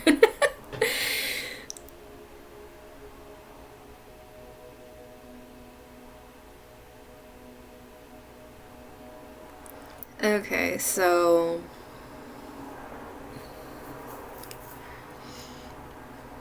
I mean, you can have 22 energy without needing to have the actual degree itself. Just because of the energy. It's just having a lot of Uranus energy and how that plays out in your chart. If you're really trying to see how a 22 degree would feel in your chart, it's pretty much just seeing how Uranus plays out in your chart, I feel. It's just that some people have it playing out a lot more than others. Myself as an example with a 22, 22, 22 ascendant, and then my Uranus being the point of a yod. Obviously, that is a lot of Uranus energy. So, and I realized, I didn't even realize this. I actually looked at my boyfriend's chart, and his ascendant is 22. And I'm like, is this for real? I got curious the other night before falling asleep, and I looked at it, and I was just like, I really never pay attention to some things. So yeah, there's that thing. But that's just, I look at stuff as energies, and I know people name degrees certain degrees, and I mean, I say that just to let people know, so they kind of like, if they hear it, they're like, oh, that's the kind of energy they're referring to. I think it's a lot more beneficial to see things as energy that you personally can connect stuff to, as opposed to trying to connect a name to a meaning that someone else previously did, because that's how they resonated with it. I mean, to you, this energy can feel like the I need to run or I need to sit on my ass energy. Like it can feel whatever it's going to feel for you, like very strongly with how it plays out. It's just you kind of look around for what it does. Like if you wanted to understand your Uranus energy in your chart, it could be why 22 is something that actually interests you, because Uranus is at an exalted degree of 12 in your chart. So that makes it like this creation that combines both feminine and masculine energy. So your Uranus is already trying to balance that. And it's also in the 11th, which is internet, friends, wishes coming true. So it's at this high point in its native like sign of Aquarius. So, and it's being ruled by its native, like you have a lot of natal energy and native energy that's literally the exact energies, and it's an exalted degree, so to speak. But I break it down to energies like I was saying. So you have in your chart this Uranus that's already trying to balance these out naturally, but your mind does it in your own way, which is what's the most important thing, because you actually have a bunch of squares that are happening between Scorpio and Taurus energy that make this challenging for you. So it's pretty much like the depth and then the vanity. And it's not a T-square because you actually have the polar opposite, like lower degree moon, but you do have a T-square with your Chiron in Scorpio, just not your moon. So you have a lot of heavy energy of balancing material and depth because of early childhood and what you're learning from partnerships. So you balancing these things has a direct impact on you balancing your feminine and your masculine energy that helps you move forward. It helps you create what community you want to have around you. And you also have this energy where it's part of this sextile between your Venus and your Pluto, which once again we're looking at this beauty depth energy, and it's with the spiritual 7 number, like the Hermit, that Virgo type energy where it's very introspective and finding like yourself in that energy, being independent in that sense. You just have a lot of that flowing very naturally into this. So it's trying to help you overcome the obstacles by realizing you just need the balance. It's literally a whole chart pointing at you understanding and being your own key to that perfect feminine and masculine balance. But it really comes through community and you being able to express yourself that way and actually really listening to your dreams, because this is like just like this manifestation type energy over here, that listening to your intuition and like the healing that comes from relationships, especially feminine relationships for you, even though they might be a little harder for you, especially when it comes to friendships or work and things like that,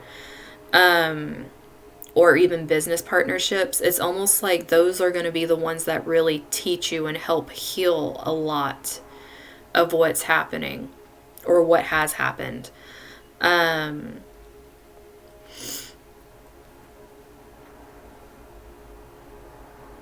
have a baby, a very sassy baby.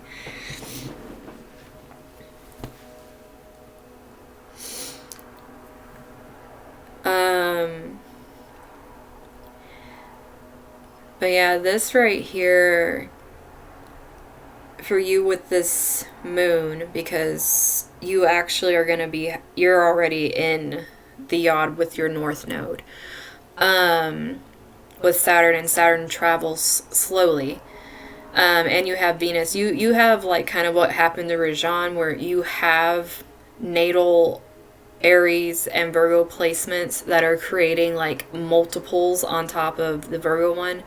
So this Virgo moon is going to bring a big like lump thrown on subconscious and emotionally that you haven't been feeling. In this energy, you've definitely been feeling other stuff in this energy because that's been going on for a while, because Saturn and Chiron move slow. And ever since Saturn actually moved into 5 degrees, you've been having a yod pointing at your north node that holds your Venus. So you've definitely been feeling energy already. But this is bringing another one, kind of like clockwork, just clicking on top of it. So an emotional aspect is going to be added, like starting this week going towards the end of next week. There's a lot of emotion being put in your day to day. It's like, it's very apparent. You also are learning how to, with your relationships type thing, having this energy with your north node and that Saturn energy forming that yod. It's like you're learning that karma comes as it will. For one, it's happening, like you're seeing it happen. You're being pulled to change in ways that do not make sense. They are not meant to make sense. This is you surrendering, much like I can't remember who it was earlier that had the 11th and 12th house energy, but it was going towards a different house. Yours is going to your 6th house. This is like, these energies are changing your day to day, like completely, which is obviously with the 6th house being in Virgo, that actually being in Virgo really helps you because it's going to help you ground all of this energy. You also, with Jupiter, your Jupiter being in Pisces, you're very close to an exact conjunction with Neptune, since I believe it's at 20 right now, if I'm remembering right. But in a few months, it's going to be at 22 degrees. You're going to feel that very heavy with Neptune, because it's going to be so closely conjunct yours, and that extra Uranus energy is going to be adding to your own in your chart as well.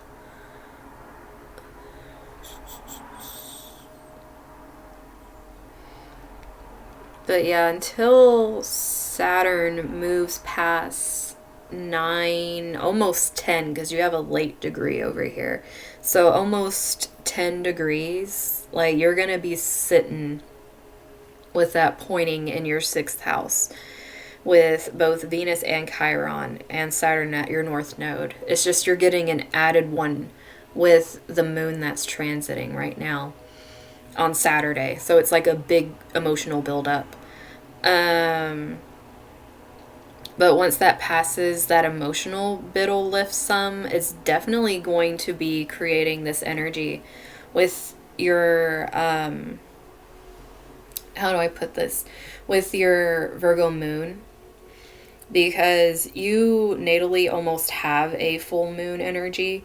And this is a full moon energy that is making this happen. So it's almost like your natal full moon energy is getting a little bit of like a kick in a way, and it's in the same how can I put this, it's almost mystic rectangle full moon, if that makes sense. It's just that this is a little bit at too late of a degree for the full thing, but you almost had that full moon energy. So it's going to feel like a lot of opportunity opens at the time of this moon. It's also going to have a big impact with that balance I was talking about, because it's pulling so many things together. Yeah, there's a lot of opportunity coming through here. Especially since the transiting moon is going to be trining your Chiron and your moon. That is, once again, like, it's like you have a lot of things that are already part of what's going on. And the thing is, this down here, you have a natal yod. If I didn't tell you that in your thing already, like your north node forms a yod to your Venus and your with your moon. I think I told you about that. But so basically, it's like you have another back and forth going between this kind of thing.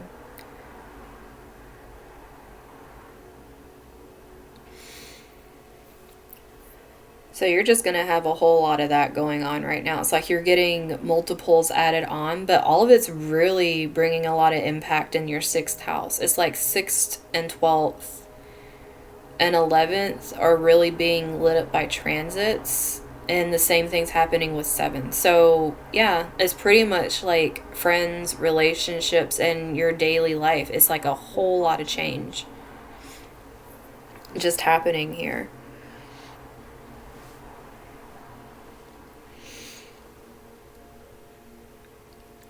I mean, if it is school, that would make sense. It would make sense. Um, because this is like a daily life change.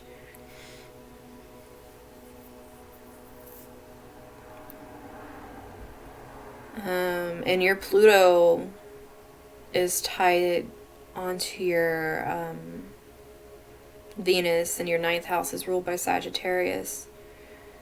So even your your 12th house is tied right back into this 9th house energy. It could be study, higher learning, all that stuff. It's like tied back together. And the North Node is starting to move over here too, instead of being in your 9th. So it's almost like, the South Node. It's like you're moving out of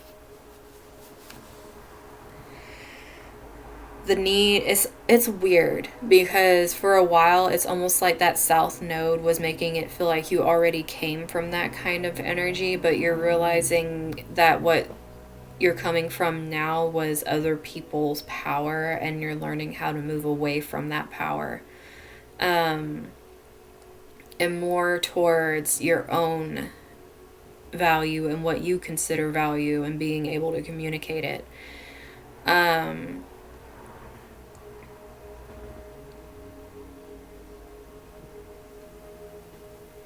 Oh, that's awesome. That's really cool.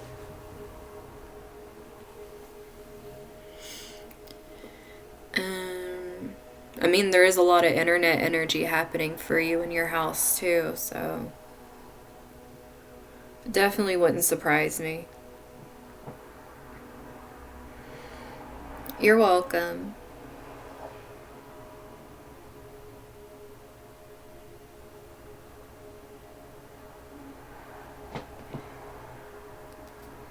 And I think I remember Ruby over there saying that she will go last. Hummus, Miss Ruby.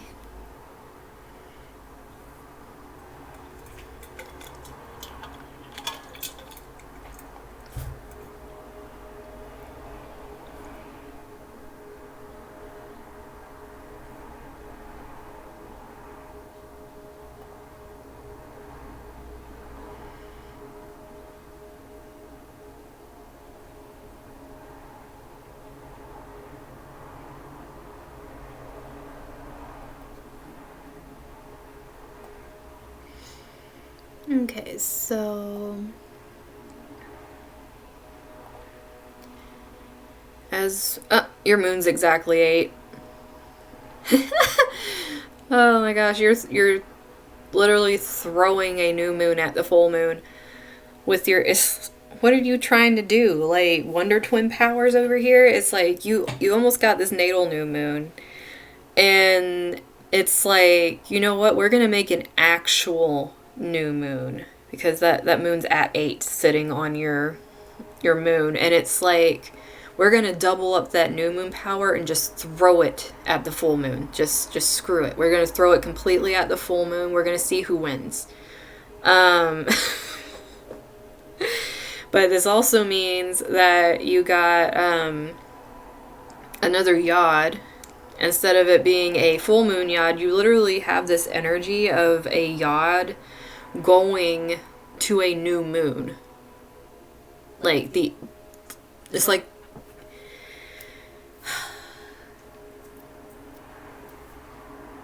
it's like I am the queen of who got yods tonight. But this energy, having it come from Saturn, and not only that, you have more inconjuncts just following it to exact degrees, going around with your moon and your. It's like you don't have any Aries placements to add to the yods themselves, because Chiron can only reach this, if you want to call it an only reach. But the other inconjuncts are sitting with the other planets right now, because that 13 degrees and everything else. You are definitely having a party right now leading up to this moon. And on the moon is pretty much going to be like, you know what, where everyone is cleansing things, I am throwing things into the wind with abandon, and people are going to love it. And it's like a reckless abandon that you are just creating things with, instead of this like need to be looking right before it goes out. There is like this need for immediate creation that you have. But at the same time, this has been building, and it's been building up since about, I'd say, 6 degrees with both of these planets. So over the past few months, it's been steadily building for you. And this moon is just like, just blowing the lid off. It's teaching you how to shine a light where you usually keep it dark. And then it's also teaching you that the depths really need to be shining a whole new brightness at the same time. Like you're creating a whole new world with this pointing over here. And it's on the internet. I mean, it's pointing at the internet. Like, because the odds coming from this 4th house, like your roots and soul, like some soul singing over here. And then your house routine, like you need to routinely bring out that soul and throw it into the 11th house. Is just like all the way up there. And this is just making it where it's like creation central. Like, let's just create from this energy. And that 5th house holding the sun, it's almost like a very playful energy is being what's balancing you at this new moon. Full moon. You have so many new moon things over here. I'm saying new moon. But it's like the sun being in Pisces, opposing this energy is like find balance through the play in the 5th house. Like, instead of being so serious with all this Virgo energy, it's like it's time to have a little more fun. If you need to do work while listening to Girls Just Want to Have Fun, then have at it. But it's like you need to be like learning this like dreamy fun kind of energy, very childlike, whimsical energy, because having this Pisces energy in the 5th house when it's coming to like our childhood is also kind of looking back at things through rose-colored glasses, almost on purpose, because of being so hypercritical. It's like everything that you're learning to go back and see it from a less critical point of view, and it's really helping growth. It's major Queen of Wands energy. You are pretty much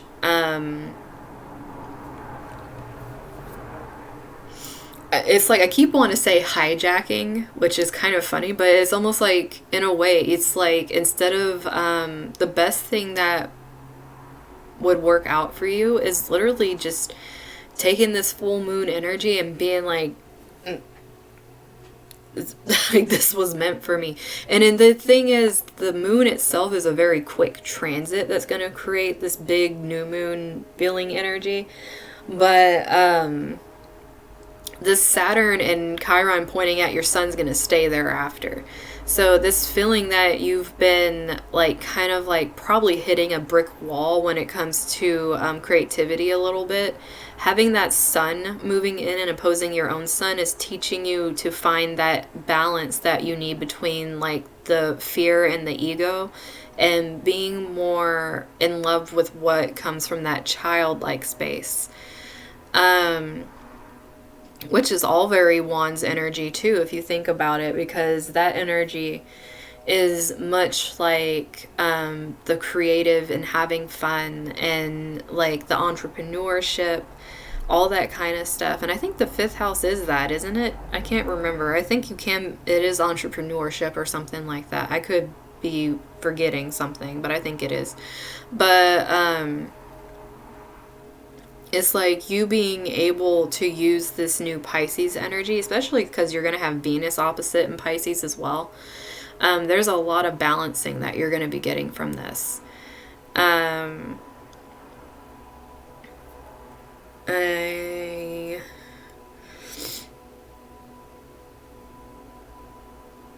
Also, you're going to get another yod. You're probably like, oh, well, thanks. But with this Pisces Venus over here, once it gets to like 3 degrees, which is going to be at 2 at the time of the new moon, so it's pretty dang close, but it can even be 2 at late degrees, I think it would work.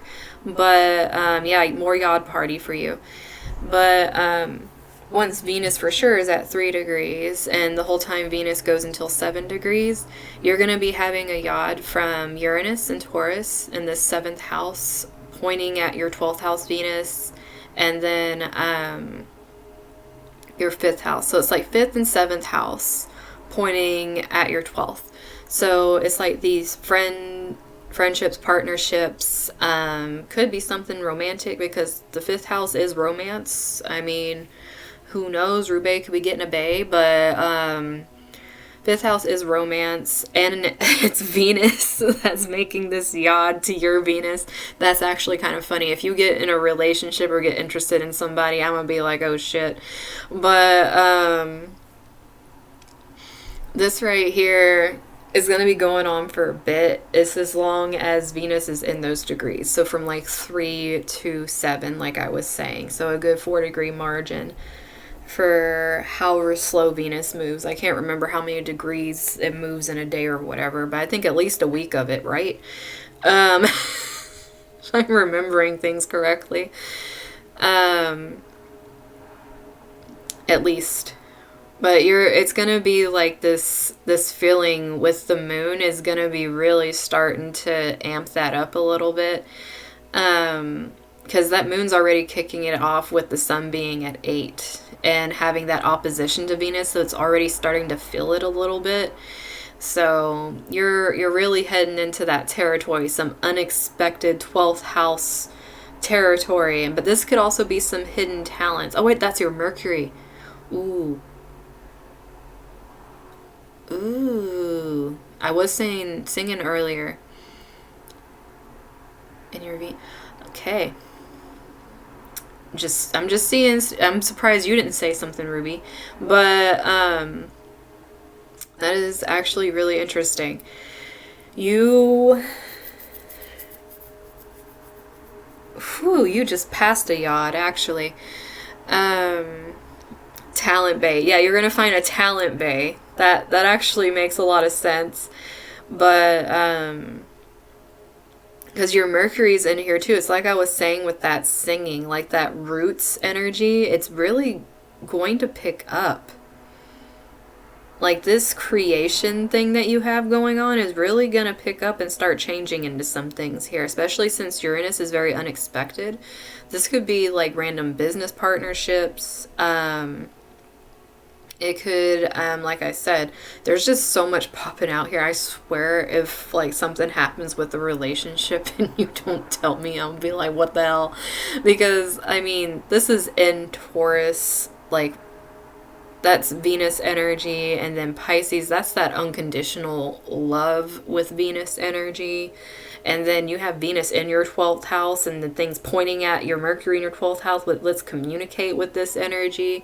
I mean, yeah, you could be getting a lot of really great inspiration because your 5th house is pulled in here, but the 5th house is also romance and it's children. So you need to, okay, it's children, ma'am. And a Pisces Venus happening with a Pisces Sun and Pisces Neptune in the 5th house with all kinds of loving energy. Yuck, no kids. But yeah, you got so much Venus stuff and relationship stuff just flowing all around the place with this Pisces mixing in. It's really trying to mix in here. I am not kidding. Your romance and partnership houses, but this is also some hidden and not so hidden enemies going back and forth here. So watch out for those not so genuine people also trying to come in with that fake love and get you addicted to sugar bombing or love bombing and things like that, because there's also the opposite side of this. There could be people that notice that you have talent and start really sucking up to you, and you need to pay attention to that. Because this Venus one is going to move a little slower. The Venus Yod is what I'm talking about. It's going to move a little slower than this moon one because the moon only stays in that thing for like a couple days. So it's going to burst it, and then you're really going to start seeing things. So it really wouldn't surprise me if like you started understanding and coming to terms with some things, and then all of a sudden a lot of creative inspiration kind of flows through once that happens. But also, I mean, there's just a lot of change up happening here. I mean, it's because of how your chart is actually laid out, and because you're having a yod in another place. Like, a lot of people probably had 2 or 3, maybe 4 houses really getting kicked up with this. You pretty much have like a good chunk happening over here with your 4th, 5th, 6th, and 7th, like throwing energy in these 11th and 12th houses. There's just a whole lot. I mean, you even got Pluto in your 4th house too right now. So it's like a lot of roots, family, soul, like this. I don't know why I keep thinking of the blues, but I just keep thinking of it. Like, my grandmother loves the blues. She like sings it. She took me to a bluegrass festival when I was younger. Why am I talking about so much random stuff? But you have all that plus this very creative, loving energy, and learning to love instead of being so cold towards what you create. It's really bringing in a loving, creative energy, which is going to be really good for you. As well as changing your day-to-day to actually fit what helps you. As well as unexpected, like I said, partnerships, whether it's kicking them out or bringing them in. There's like a lot of things just happening in these areas that are rapidly changing. And it's all because there's so much happening in your 11th house of friends and your 12th house of like literal like humanity consciousness. Like, this is a whole lot of humanity consciousness type thing. It's not like small spectrum. It's like outside of the self. And it's pulling all these parts of you into this. So yeah, I think I'm going to leave you with that because there's just a lot. Because I know you know how to dissect and you've been doing it for a bit, but just knowing that you have all of this pretty much reminding me, like, those toys, like the Simon Says little light up toys, like you follow the lights as they light up. It's almost like you're hopping between 4 and 6 and 11, and then you go 5 and 7, 12. It's like you're doing like the little colored light up things, and I don't know why that's coming to mind with this, but it's like you're just bopping and following behind on the colors.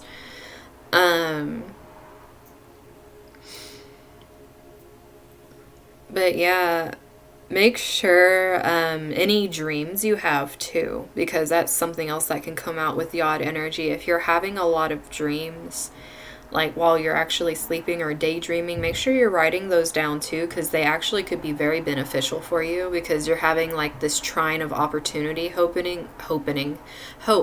A lot of this trine of opportunity coming up between your Jupiter and all of this energy down here. So you... Aww. I couldn't see the donation pop up on my screen. And I couldn't see who it was. Aw, thank you. Thank you, Jupiter. Yeah, I was trying to,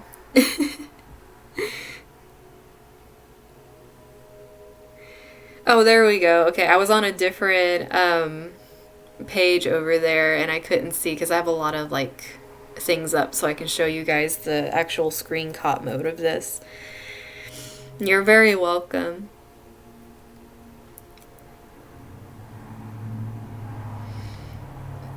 Yeah, that's really good, Ruby. Like, this is some really good energy for you, to be honest. Like, you're learning how to tap into these, like, your keys up here, like, ready to be activated, pretty much.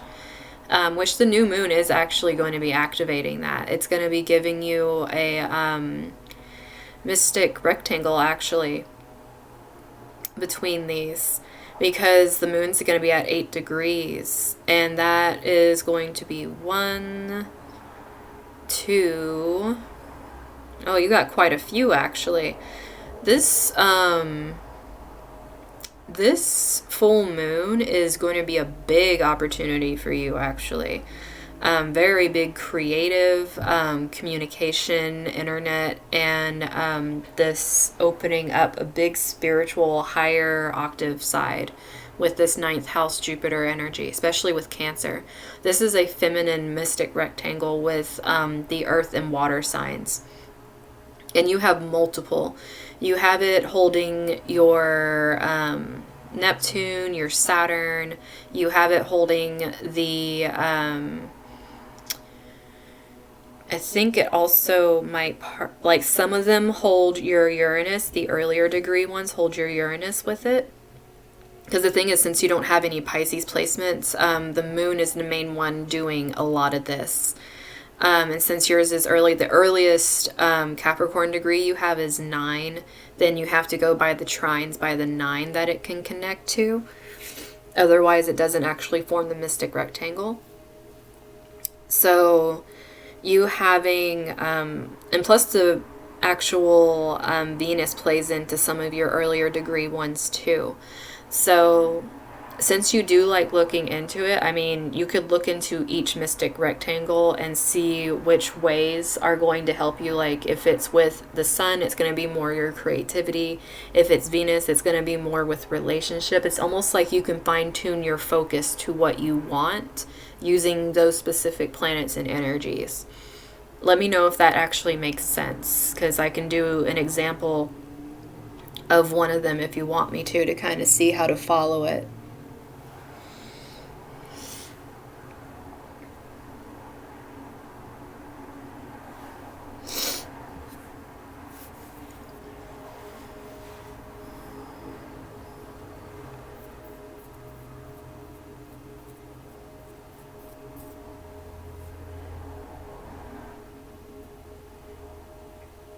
How do I do it?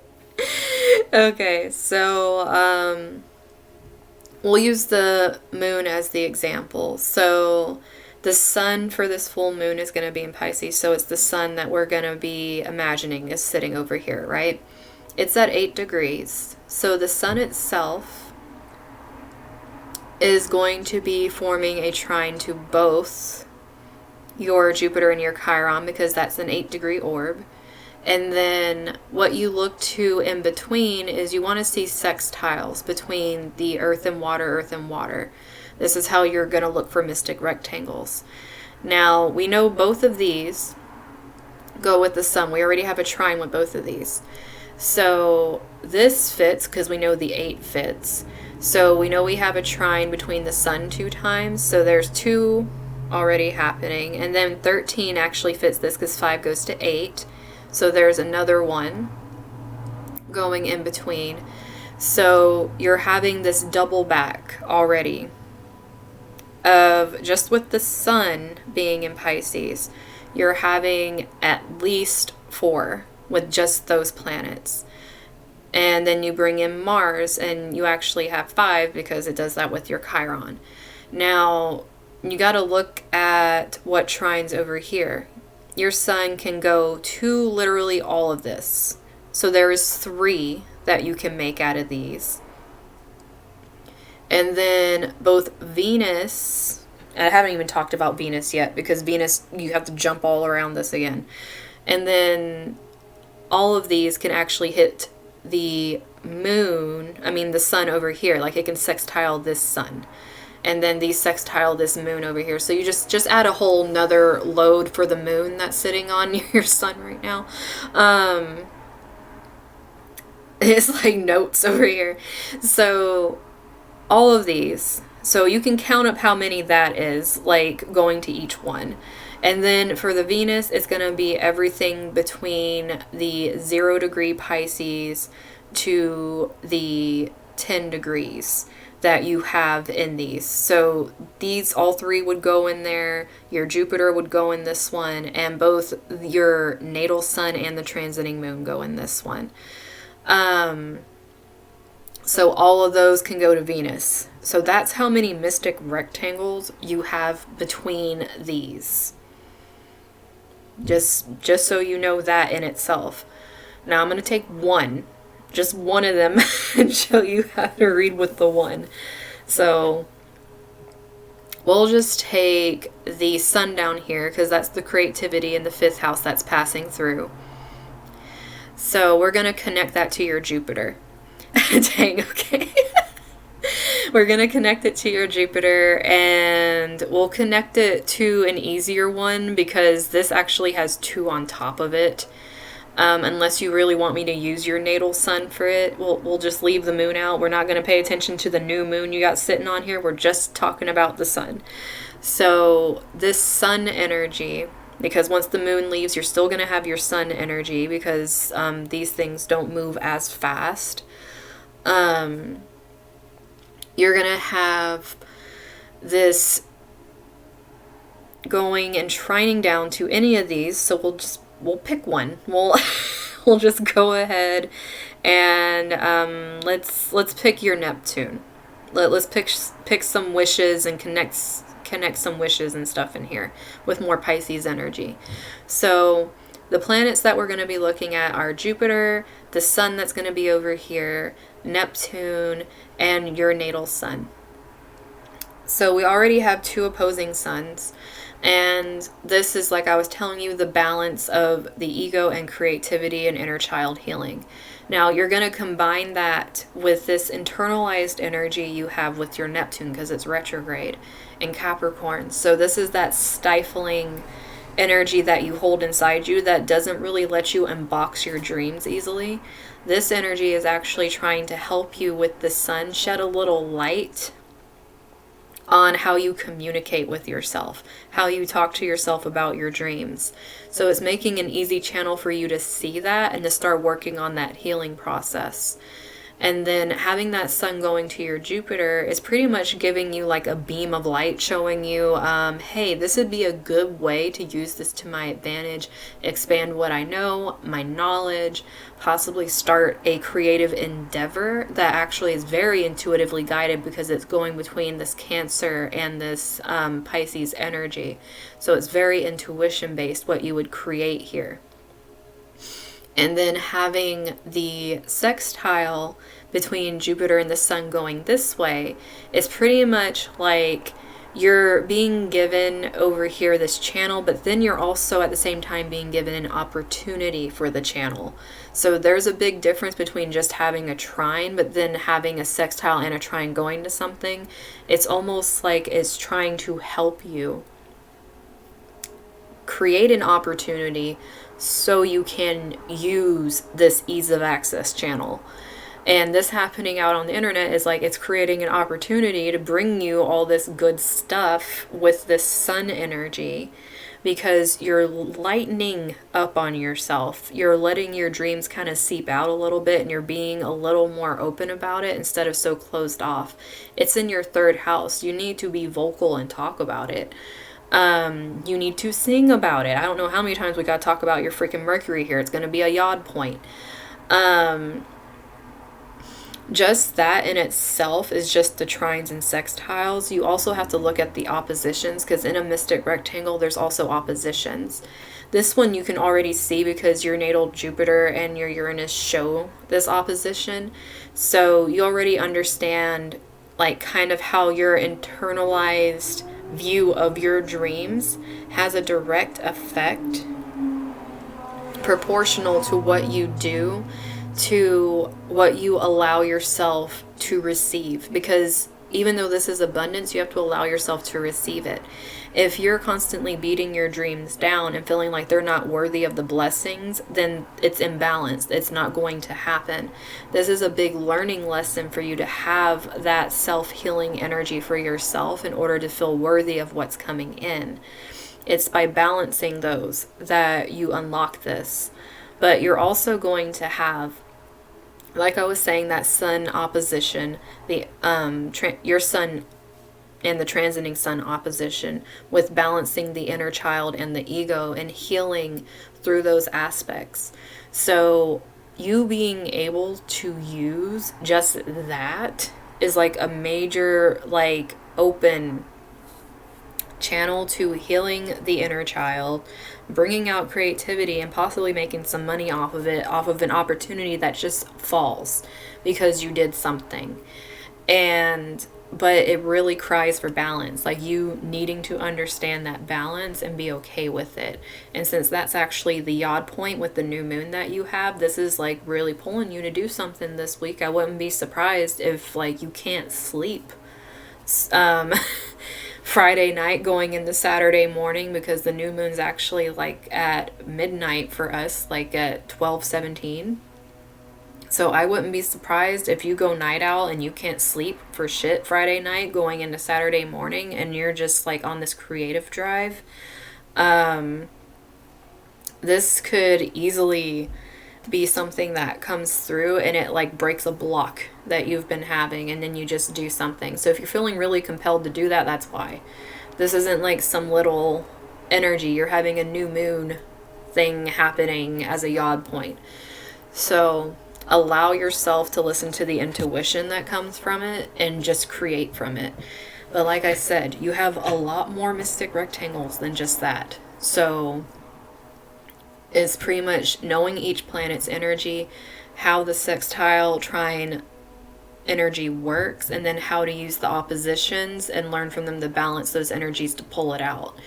So this new moon one obviously is going to be the most rapid succession that you have of them, so probably a good thing I did that one first.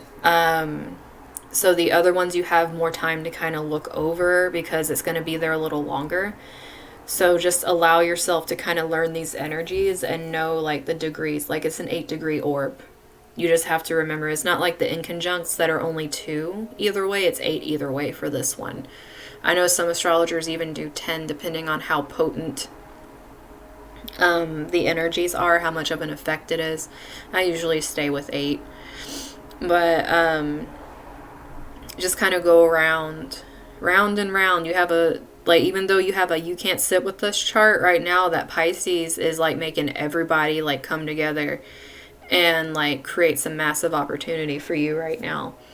So these Pisces transits are really going to be opening a lot of doors for you. Yeah, just remember 8 degrees and looking at your planets compared to any Pisces transits. It's going to be like when you can plan certain things actually for yourself, especially creative projects, or like keeps coming up romance, if that does. But yeah, that's what I pretty much I mean, obviously, there's probably a lot more if you have mystic rectangles. But,